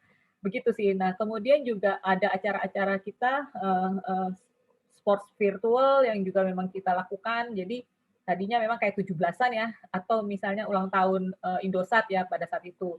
Biasanya kan kita ada acara kayak 17-an ya lomba makan kerupuk gitu ya, terus lomba-lomba balapan karung dan lain-lain. Itu kondisi di kantor. Nah, tapi kita ciptakan juga kondisi yang sama tapi secara virtual gitu ya. Jadi memang ya itu kreativitas juga ya, kreativitas. Nah, itu ada tim juga di kantor yang memang bisa membuat konten-konten itu dan bisa dinikmati oleh seluruh karyawan dan seluruh Indonesia bahkan gitu. Kalau dulu tadinya itu kita bikin masing-masing nih ada yang di Kalimantan sendiri, di Medan sendiri gitu ya, Jakarta sendiri. Itu masing-masing sendiri melakukan game-game yang tadi gitu. Tapi sekarang malah bahkan seluruh nasional kita bisa engage dalam satu forum meeting yang mungkin 600 orang sekaligus dalam workplace ya kita katakan. Jadi memang kita punya medianya, Mbak. Jadi di workplace itu kita juga bisa mengekspresikan apa ya keriuhan ya pada saat konser gitu. Jadi memang dibuat ada gitu. Jadi kita punya icon-icon yang bisa kita klik di mana kita bisa mengekspresikan di situ. Kita bisa klik gambar lope-lope gitu ya, atau misalnya gambar kembang api gitu, atau senyum, atau ya tadi heart gitu ya, tiba-tiba heartnya banyak nih terbang-terbang gitu ya. Jadi lucu aja gitu, tapi semuanya digital. Tapi balik lagi, memang harus didukung teknologi sih dan kreativitas itu kuncinya, sehingga karyawan juga tidak bosan di rumah, merasa juga bisa chat di situ, bisa interaksi juga sama manajemen gitu ya, dan itu kita jadinya nggak lesu, terus terang seperti itu. Jadi ada acara musik, ada sport, itu ganti-ganti aja setiap minggu. Dan kemudian ada webinar-webinar juga yang kita menghadirkan juga pembicara-pembicara seperti ini ya, gitu ke teman-teman gitu ya. Dan tergantung topiknya. Jadi kalau untuk orang sales kita hadirkan yang memang expert di sales. Kemudian untuk marketing, topiknya marketing. Nah, dengan dinamika-dinamika itu bahkan saya pikir malah kita dapat lebih banyak daripada kita dulu ada di kantor. Dulu kita nggak pernah mungkin training dan webinar sebanyak ini gitu ya. Tapi sekarang bahkan kita bisa menghadirkan satu pembicara, seluruh kantor seluruh Indonesia bisa mendengar gitu. Jadi malah lebih efisien dan memang malah dapat ilmu yang lebih banyak. Gitu sih kira-kira ya, Mbak ya. Jadi saya pikir itu salah satu inisiatif lah ya dari manajemen bagaimana kita tetap semangat dalam keseharian kita walaupun kita di rumah terus-menerus gitu. Kira-kira seperti itu. Nah, itu versi Bu Irma, versi Bu Ratna beda lagi ya. Nah, ini versi Bu Ratna. Selalu deh cari-cari. Lihat nggak? Lihat? Apa coba kalau dari judul ini? Kata kuncinya apa? Kata kuncinya apa? Yo. Kata kuncinya apa ini? Betul ya? Membangun kepercayaan. Bagaimana mungkin kita bisa sama-sama maju, wong satu sama lain saling curiga? Nggak bisa. Dan itu sudah menjadi pembicaraan tuh nih, lihat nih.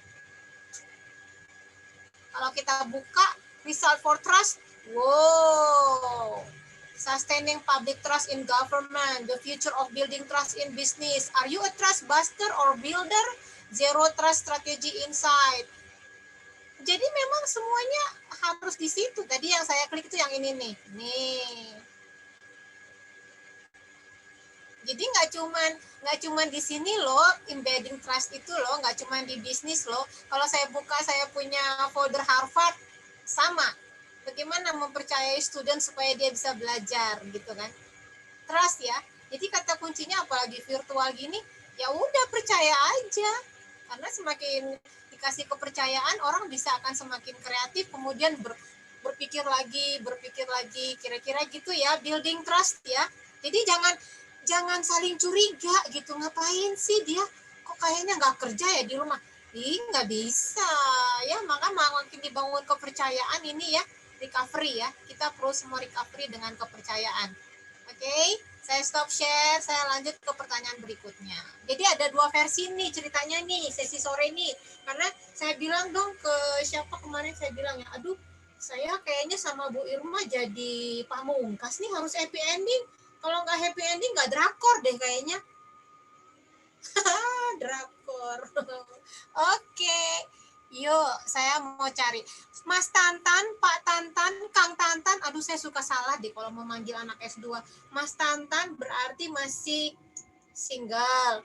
Kang Tantan juga sama. Pak Tantan berarti sudah punya junior. Yuk, mau yang mana nih? Lanjut. Bebas, Bu. Oh, bebas. Aku suka kebebasan. Yuk, Kang Tantan, Mas Tantan, langsung kepada Bu Irma, enggak?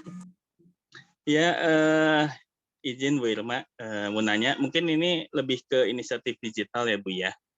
Jadi tadi kan diceritakan bahwa ada perubahan perilaku customer gitu ya, yang memang sekarang lebih digital tapi bosenan gitu ya. Terus tadi Indosat juga sempat diceritakan sudah ada inisiatif virtual gitu ya, menggantikan yang tatap muka gitu ya, tapi feel-nya tetap seperti tatap muka gitu ya.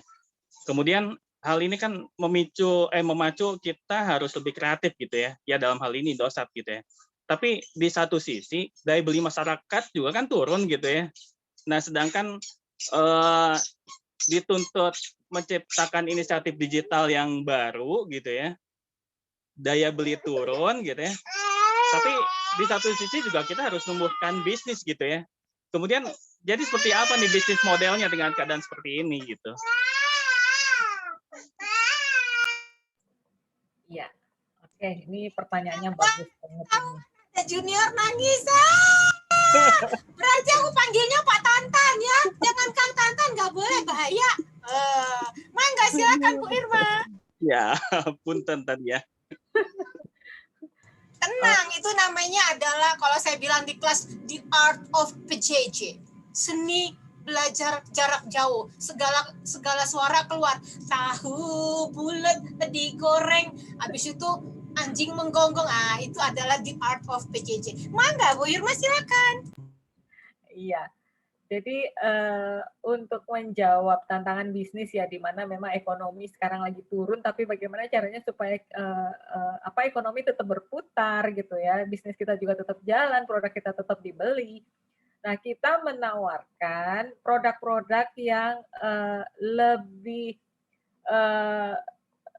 jangka waktunya lebih pendek-pendek gitu ya. Jadi misal nih ya, kita menawarkan mungkin yang hubungannya sama digital ya, game ya, misalnya game. Dulu langganan gamenya itu 30 hari. Kemudian langganan paket-paket juga dulu 30 hari gitu ya. Bukan, mungkin bahkan dulu ada yang 60 hari, 2 bulan. Nah, itu sekarang jadi semakin pendek gitu ya. Jadi karena apa tadi? Game itu orang bosen. Hari ini saya mau ini, besok saya ganti lagi gitu ya. Jadi konten pun yang kita tawarkan itu yang memang cuma sehari-sehari. Ada yang sehari, ada yang 3 hari gitu. Bahkan mungkin kalau nanti ke depannya, kalau mungkin sehari udah terlalu mahal gitu ya, mungkin 1 jam gitu. Dan jadi harganya jam-jaman gitu ya. Jam-jaman itu berarti ya mungkin kalau dulu misalnya 1 bulan kita tawarkan katakanlah 50.000, nih sekarang ada paket-paket yang ada cuma 1 hari, ada yang 7 hari, ada yang 3 hari. Jadi paket-paketnya semakin pendek, Pak Tantan. Jadi memang makin pendek karena orang juga mungkin hari ini saya mau coba yang ini gitu, besok saya mau rubah lagi. Nah, dengan yang pendek-pendek ini juga konsum orang jadi lebih kecil gitu, sehingga daya belinya masih masuk gitu ya. Dia ya udah saya pakai paket harian aja gitu ya. Paket harian ya beli cuma sehari, besok ya nggak punya duit ya udah nggak usah beli lagi gitu. Tapi besok saya perlu lagi, ya udahlah saya beli yang 3 harian deh gitu kan. Karena saya mungkin hari ini pakai, tapi kan dengan jangka yang pendek itu sebenarnya kalau dikalkulasi dengan durasi sebulan itu pasti lebih mahal jatuhnya kalau kita beli pendek-pendek nih sehari-sehari. Tapi ekonominya nggak cukup gitu, uangnya, daya belinya ya cuma cukup, nggak bisa beli 50.000, nggak bisa beli 100.000 lagi sekarang. Kenapa? Uangnya nggak ada gitu. Jadi ya kita jual lah yang harga 5.000-an gitu ya. Tapi kalau dikasih 5.000 dikali 30 hari harusnya kan jadi 150.000 ya. Lebih murah beli langsung 50.000 kan, seperti itu ya. Jadi menyiasatinya adalah memendekkan durasi dan menurunkan harga sehingga daya belinya tetap masuk dengan kondisi ekonomi yang memang sudah semakin sulit lah sekarang. Kira-kira menyiasatinya seperti itu. Itu juga kita tawarkan dalam bentuk semua services yang kita jual ya. Kita juga jualan game online gitu ya. Mungkin ada konten-konten yang memang hanya bisa diakses ya sehari, 2 hari, atau 3 hari atau seminggu seperti itu. Yang tadinya memang kita tawarkan dalam jangka yang lebih panjang. Begitu sih cara menyiasatinya. Gitu ya, Pak Tantan ya. Mana juniornya, pengen lihat dong. Yuhu. Waduh, kabur duluan. Ya jadi gini, itu kan versinya Bu Irma, ya kan? Versi saya beda lagi dong, gitu ya. Jadi sebetulnya ya, yang membuat kita itu engage satu sama lain, kita punya banyak pilihan, choices gitu loh, ya. Jadi selama itu banyak pilihan, orang akan terus cari gitu loh. Makanya perusahaan juga harus pikir how to create choices gitu loh. Jangan cuman kaku dengan satu gitu, nggak bisa. Orang kalau udah dikasih satu nggak ada pilihan kan repot ya. Jadi harus banyak choice, harus banyak pilihan. Karena dengan pilihan orang merasa bebas, ya. Orang kan nggak suka ya diikat-ikat kan gitu ya, ya.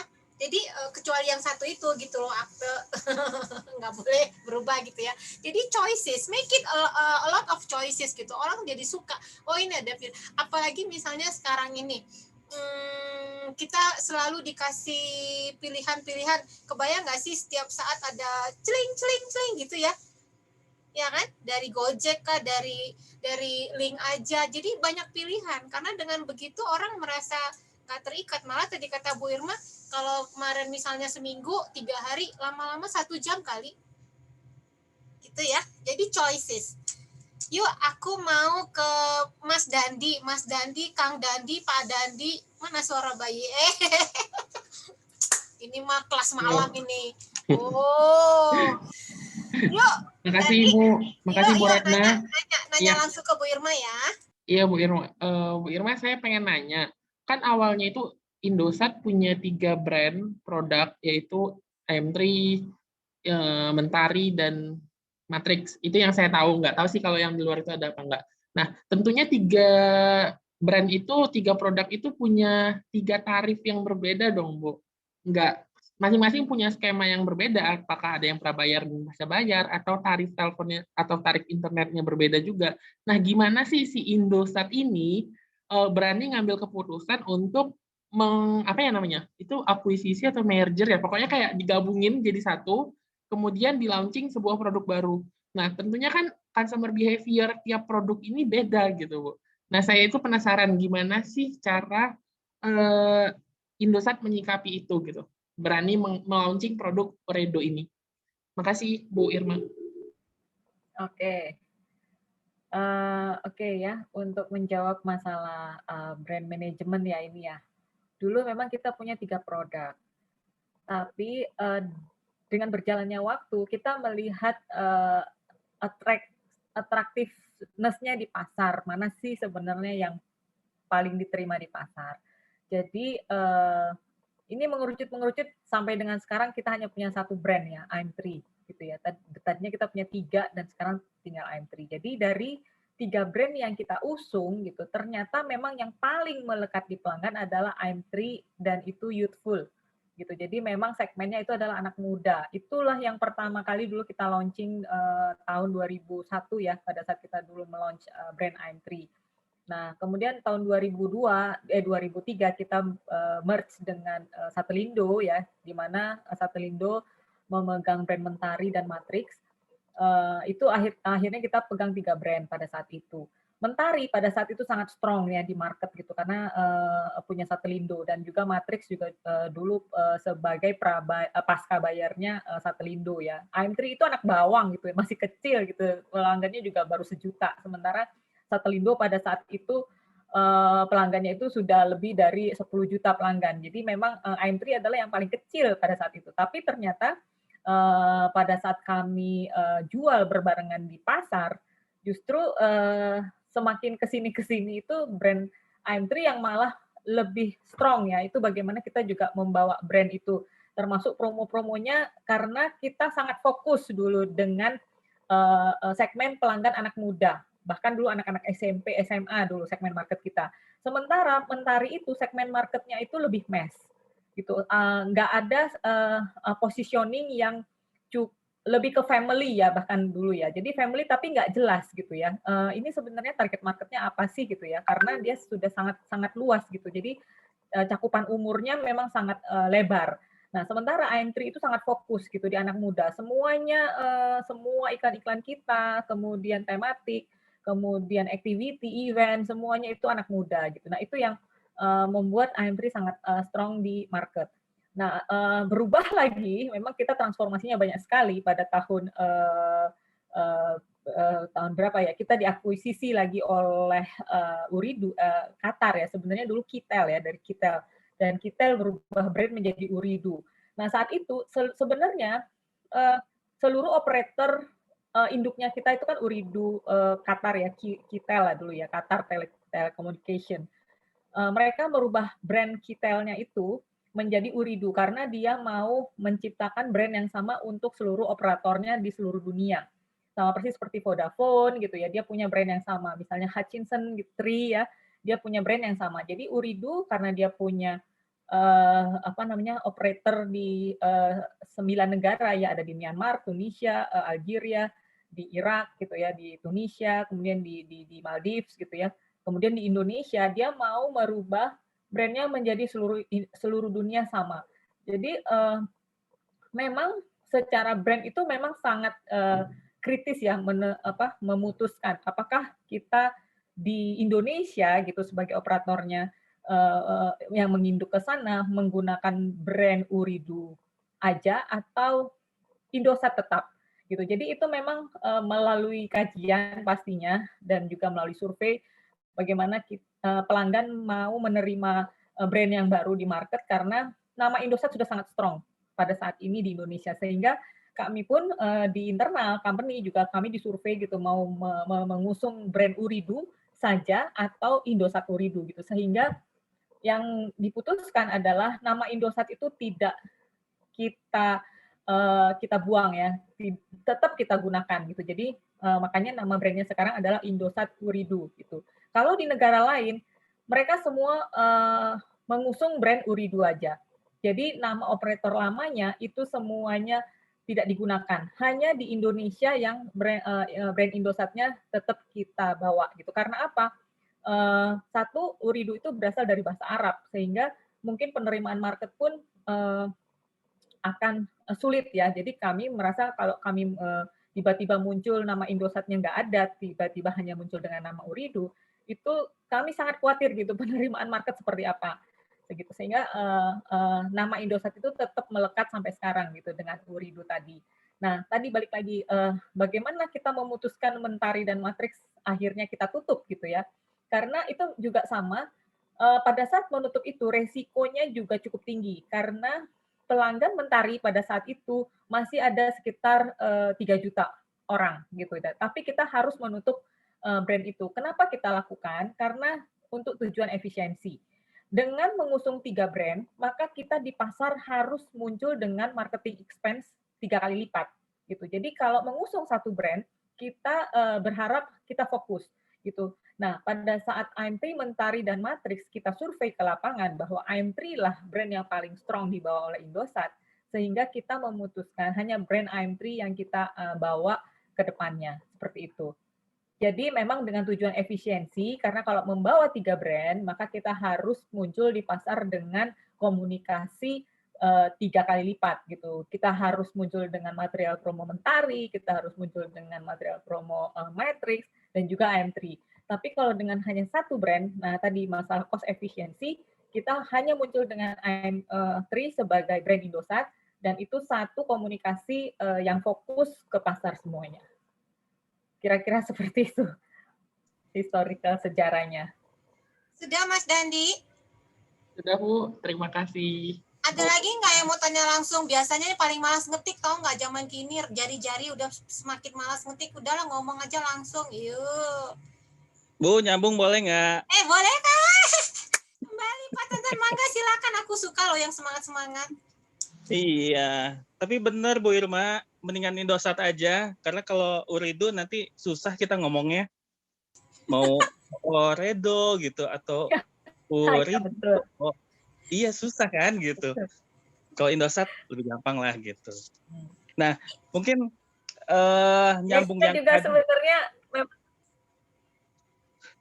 gimana, ya, memang kita mau membawa nama Indosat, kita mau membawa nama Indonesia itu tidak hilang, itu juga salah satunya. Jadi kita mau brand Indonesianya tidak hilang pada saat itu. Kita bargainnya seperti itu. Iya, betul. Susah juga pas beli pulsa.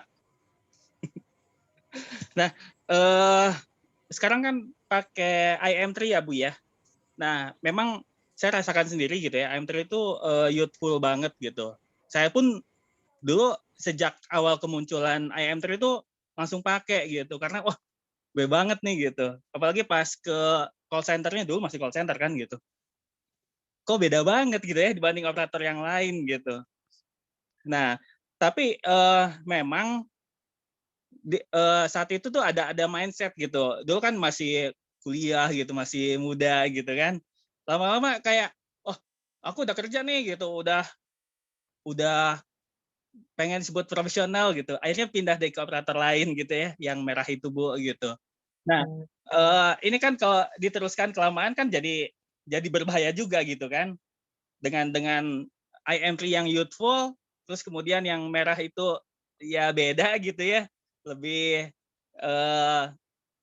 profesional gitu ya, mungkin mindsetnya. Nah, saya jadi penasaran nih, gimana nih menyikapinya gitu Indosat ini dengan hal yang mungkin masih terjadi di masyarakat gitu. Saya nggak tahu sih sekarang gimana ya. Gitu, Bu.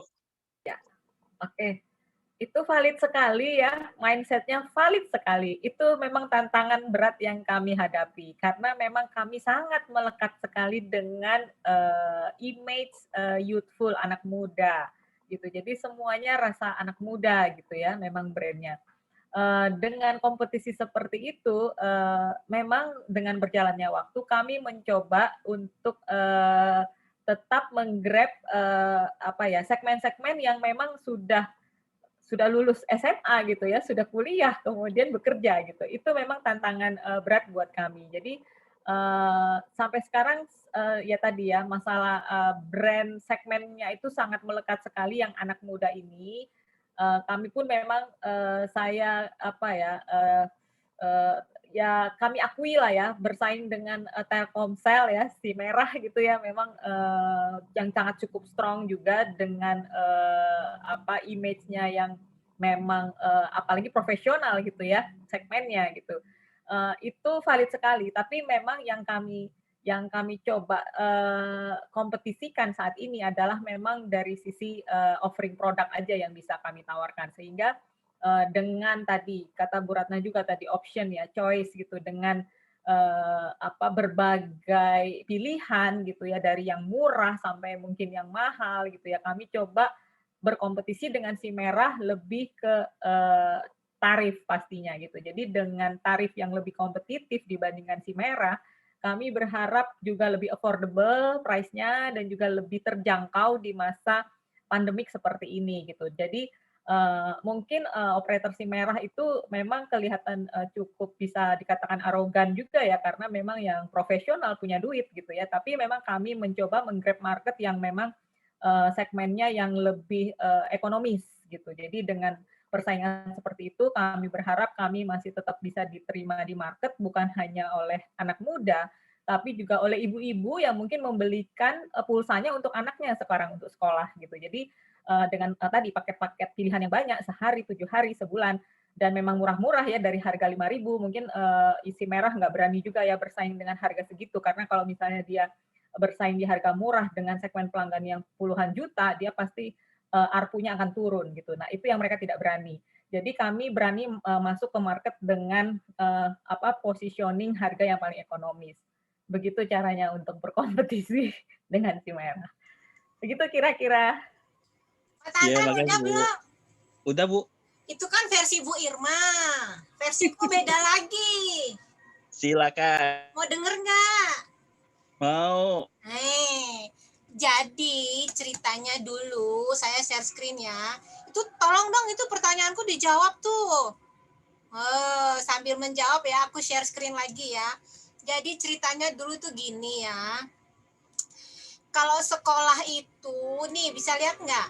Kalau sekolah itu dulu di zamannya saya sekolah itu segala kasus diceritakan, dari mulai berlian sampai telur asin tuh kita bahas. Termasuk yang ini, David versus Goliath.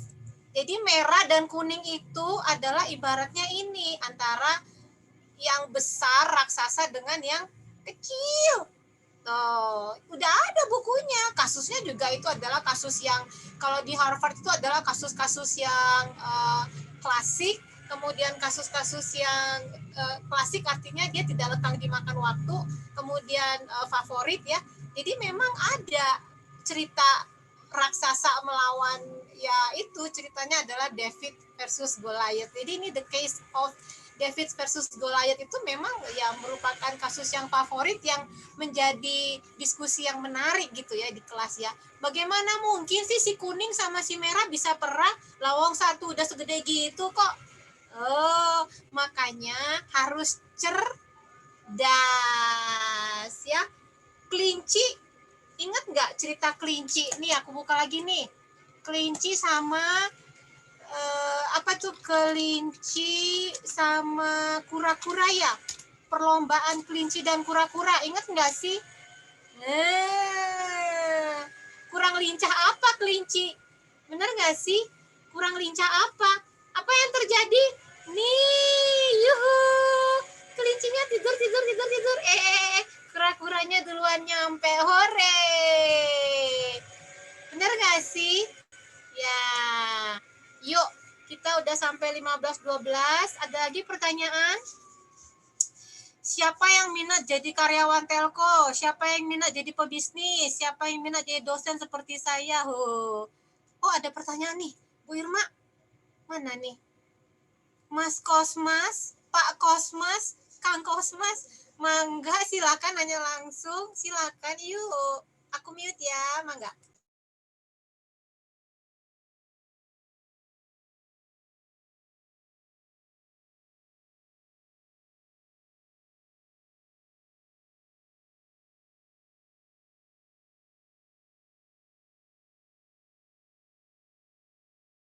Masih mute, nggak kedengeran suaranya? Mungkin belum diituin, coba deh. Nah, yuk. Selamat siang ya, Bu Irma. Maaf nih, ngomong panjang lebar ke mute. Makasih Bu Rantang ingetin. Jadi, singkat aja Bu Irma, kita melihat ya, saya juga melihat bahwa ekspansi entrepreneurship Indosat, terutama di populasi market yang besar ya, kayak Jakarta, Jawa, memang maju ya, bahkan bisa cukup bersaing dengan tetangga ya kan ya. Hanya ini kebetulan kan saya tinggal di pedalaman nih, di Sulawesi. Saya cuma pengen tahu nih strategi Indosat, bagaimana penetrasi entrepreneurship di daerah-daerah bisa dikatakan tertinggal ya, kayak Papua, Sulawesi Pojok, ya, Kalimantan Coret. Nah itu, karena saya merasakan sendiri ya, sedikit sekali entrepreneurship di sini, di Sulawesi Pojok ini. Kalah jauh dengan tetangga ya. Ada satu Indosat tapi ya hanya paket-paket basic standar aja itu. Itu saja pertanyaan saya, Bu Irma. Terima kasih. Ya. Terima kasih, Pak Kosmas, Kang Kosmas atau Bang Kosmas nih? Ikut aja, Bu. Oh. Yuk, jawab yuk. Oke. Jadi tadi ya Pak, Kang Kosmas, Pak Kosmas, Mas Kosmas ya. Nah, kami punya strategi sebenarnya dikatakan war ya tadi, persis kayak perang antara David and Goliath gitu ya. Jadi memang kita punya 3 daerah strategik. Kalau di Jawa, kita itu benar-benar sebagai masih bersaing lah ya, bisa dikatakan kita bisa bersaing. Bahkan di beberapa area kita sebagai market leader nomor 1 loh dibandingkan si merah ya, seperti di Kerawang kita tuh nomor 1 gitu ya. Kemudian di Tangerang kita juga nomor 1. Kemudian di Surabaya, Jawa Timur itu kita juga nomor 1 dan sebagian besar Jawa Tengah itu kita masih market leader gitu ya, nomor 2 dan nomor 1 lah gitu, ada beberapa. Tapi betul sekali untuk di daerah-daerah di luar Jawa, terutama Kalimantan, Sulawesi, apalagi Papua gitu ya, kita benar-benar kecil sekali gitu. Karena apa? Kenapa kita tidak bisa bisa besar ya di sana? Karena memang keterbatasan jaringan kita juga tidak sekuat di Jawa. Itu jawabannya. Jadi dan untuk investasi di investasi jaringan itu memang kita pasti melalui strategi bisnis yang kita lihat, di mana kita invest lebih cepat dan bisa menghasilkan uang lebih cepat.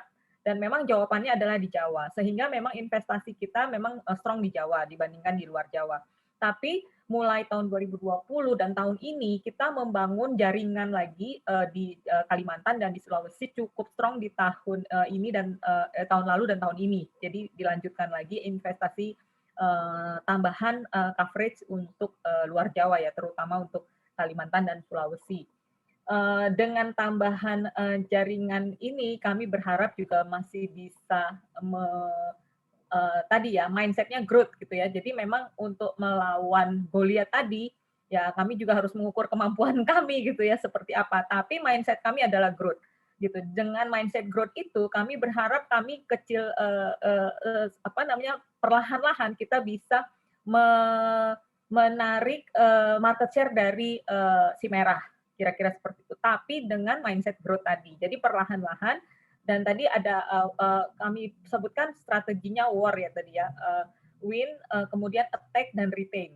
Jadi yang untuk daerah-daerah yang memang kita memang kalah jauh ya itu memang posisi kami adalah retain ya, bertahan aja gitu. Karena kami merasa kemampuan kami memang jauh sekali dari si merah, tapi kami harus tetap bertahan karena kami harus tetap menyediakan coverage lah ya untuk mungkin dari pelanggan kami yang di Jawa mobilitasnya ke Sulawesi, ke Kalimantan atau ke Papua. Jadi kami memang harus tetap menyiapkan coverage di sana, tapi dengan terbatas gitu. Jadi memang strateginya adalah retain dan tadi growth mindset yang kami tanamkan ke semua tim sales kami di lapangan sehingga dengan growth setiap waktu itu sudah cukup gitu buat kami.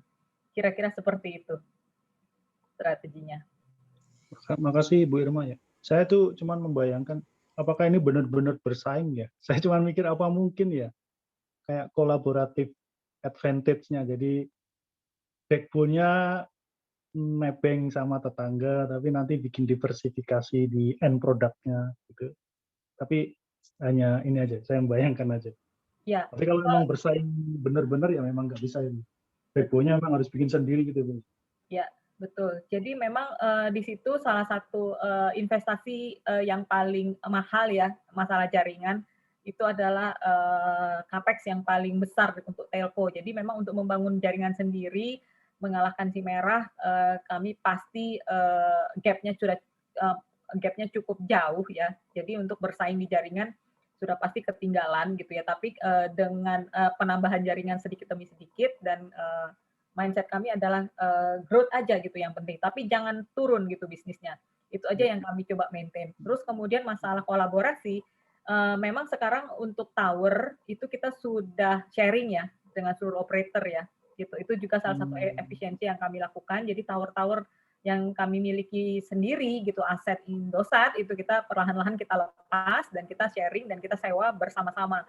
Itu salah satu cost efisiensi yang kami tempuh sehingga untuk cost operation kita tekan supaya kita bisa dapat gain yang lebih besar.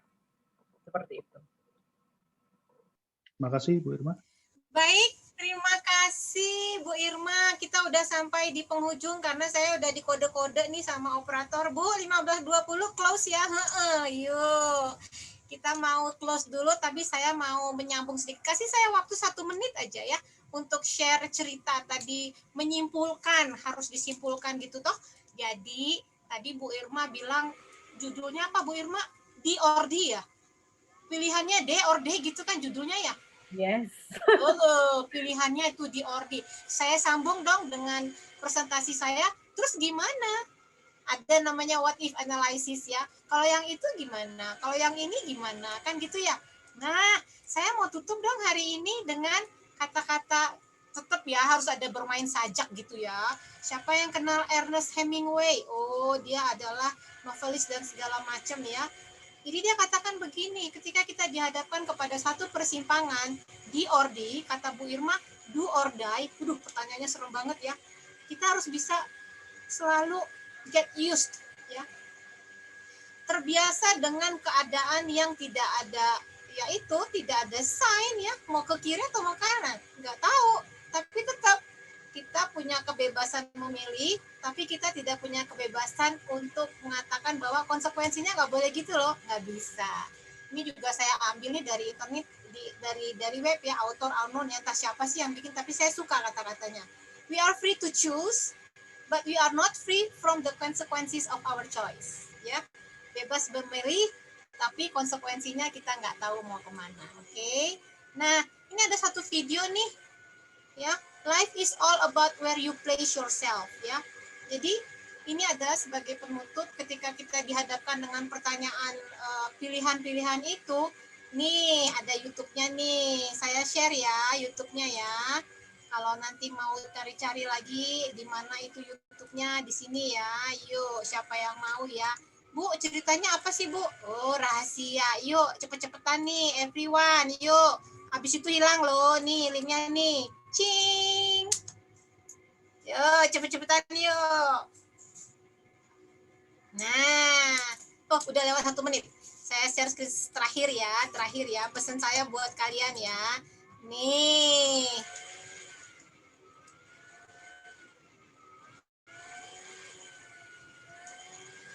Stay happy, stay blessed. Tetap bersyukur, tetap gembira, oke? Ini saya ambil dari PP-nya Bu Irma loh, tapi saya nggak mau mencantum, takut Bu Irma marah. 08559009 rahasia. Siapa yang mau minta, tanya langsung ke panitia. Oke, saya stop share. Kang Ardan, kembali ke floor. Dah. Baik Ibu, terima kasih banyak. Wah ini cukup menarik ya, sangat menarik sekali materi diskusinya antara Ibu Ratna dan juga Ibu Irma gitu ya. Banyak ilmu yang bisa kita dapatkan dari pemaparan dan diskusi dengan Ibu Irma. Terima kasih banyak Ibu Irma atas sharing ilmunya bersama kami. Baik, tadi pun ya harus selalu semangat dan harus selalu bahagia ya Bu ya. Apalagi di era pandemi Yuk ini. kita foto dulu dong yang ada lope-lope. Siapa yang mau foto yang ada lope-lope? Lope-lope. Kita foto Yuk, nanti Bu. testing lope yuk. Sesi terakhir. Baik. Yuk, siapa yang mau bikin lope mangga, siapa yang enggak mangga. Yuk aba-aba yuk testing dulu nih lope-lope ini. Aku mulai ya. Cing, lope. Ayo, lope tuh dulu. lope keluar tuh lope. Yuk, siapa yang mau foto? Nih, yuk. Oh, Aba-aba lope dong gitu supaya ya? lopenya seragam. Yuk, siap ya. Tunggu lopenya hilang semua ya. Tunggu ya. Nanti aku kasih foto ya, lope-lope ya. Tunggu hilang semua, hati-hati. Nih. Jangan dipasang dulu. Ya, hilang. Mas Hindar hilang. Mbak Nur hilang. Cing. Supaya sekaligus semua ya. Siap ya. Tuh hilang. Oke? Siap ya. Pasang lope ya. 1, 2, 3. Pasang lopenya. Cing. Aku foto. Yeay.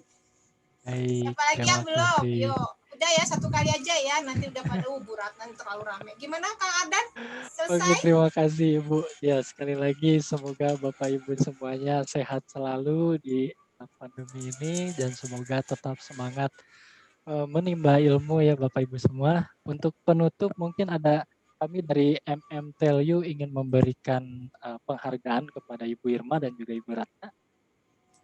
Baik, ini untuk Ibu Irma, terima kasih banyak. Sertifikat nanti akan kami kirimkan Ibu. Sekali lagi terima kasih dan juga tentunya untuk Ibu Ratna. Terima kasih juga sudah menjadi moderator kali ini. Baik.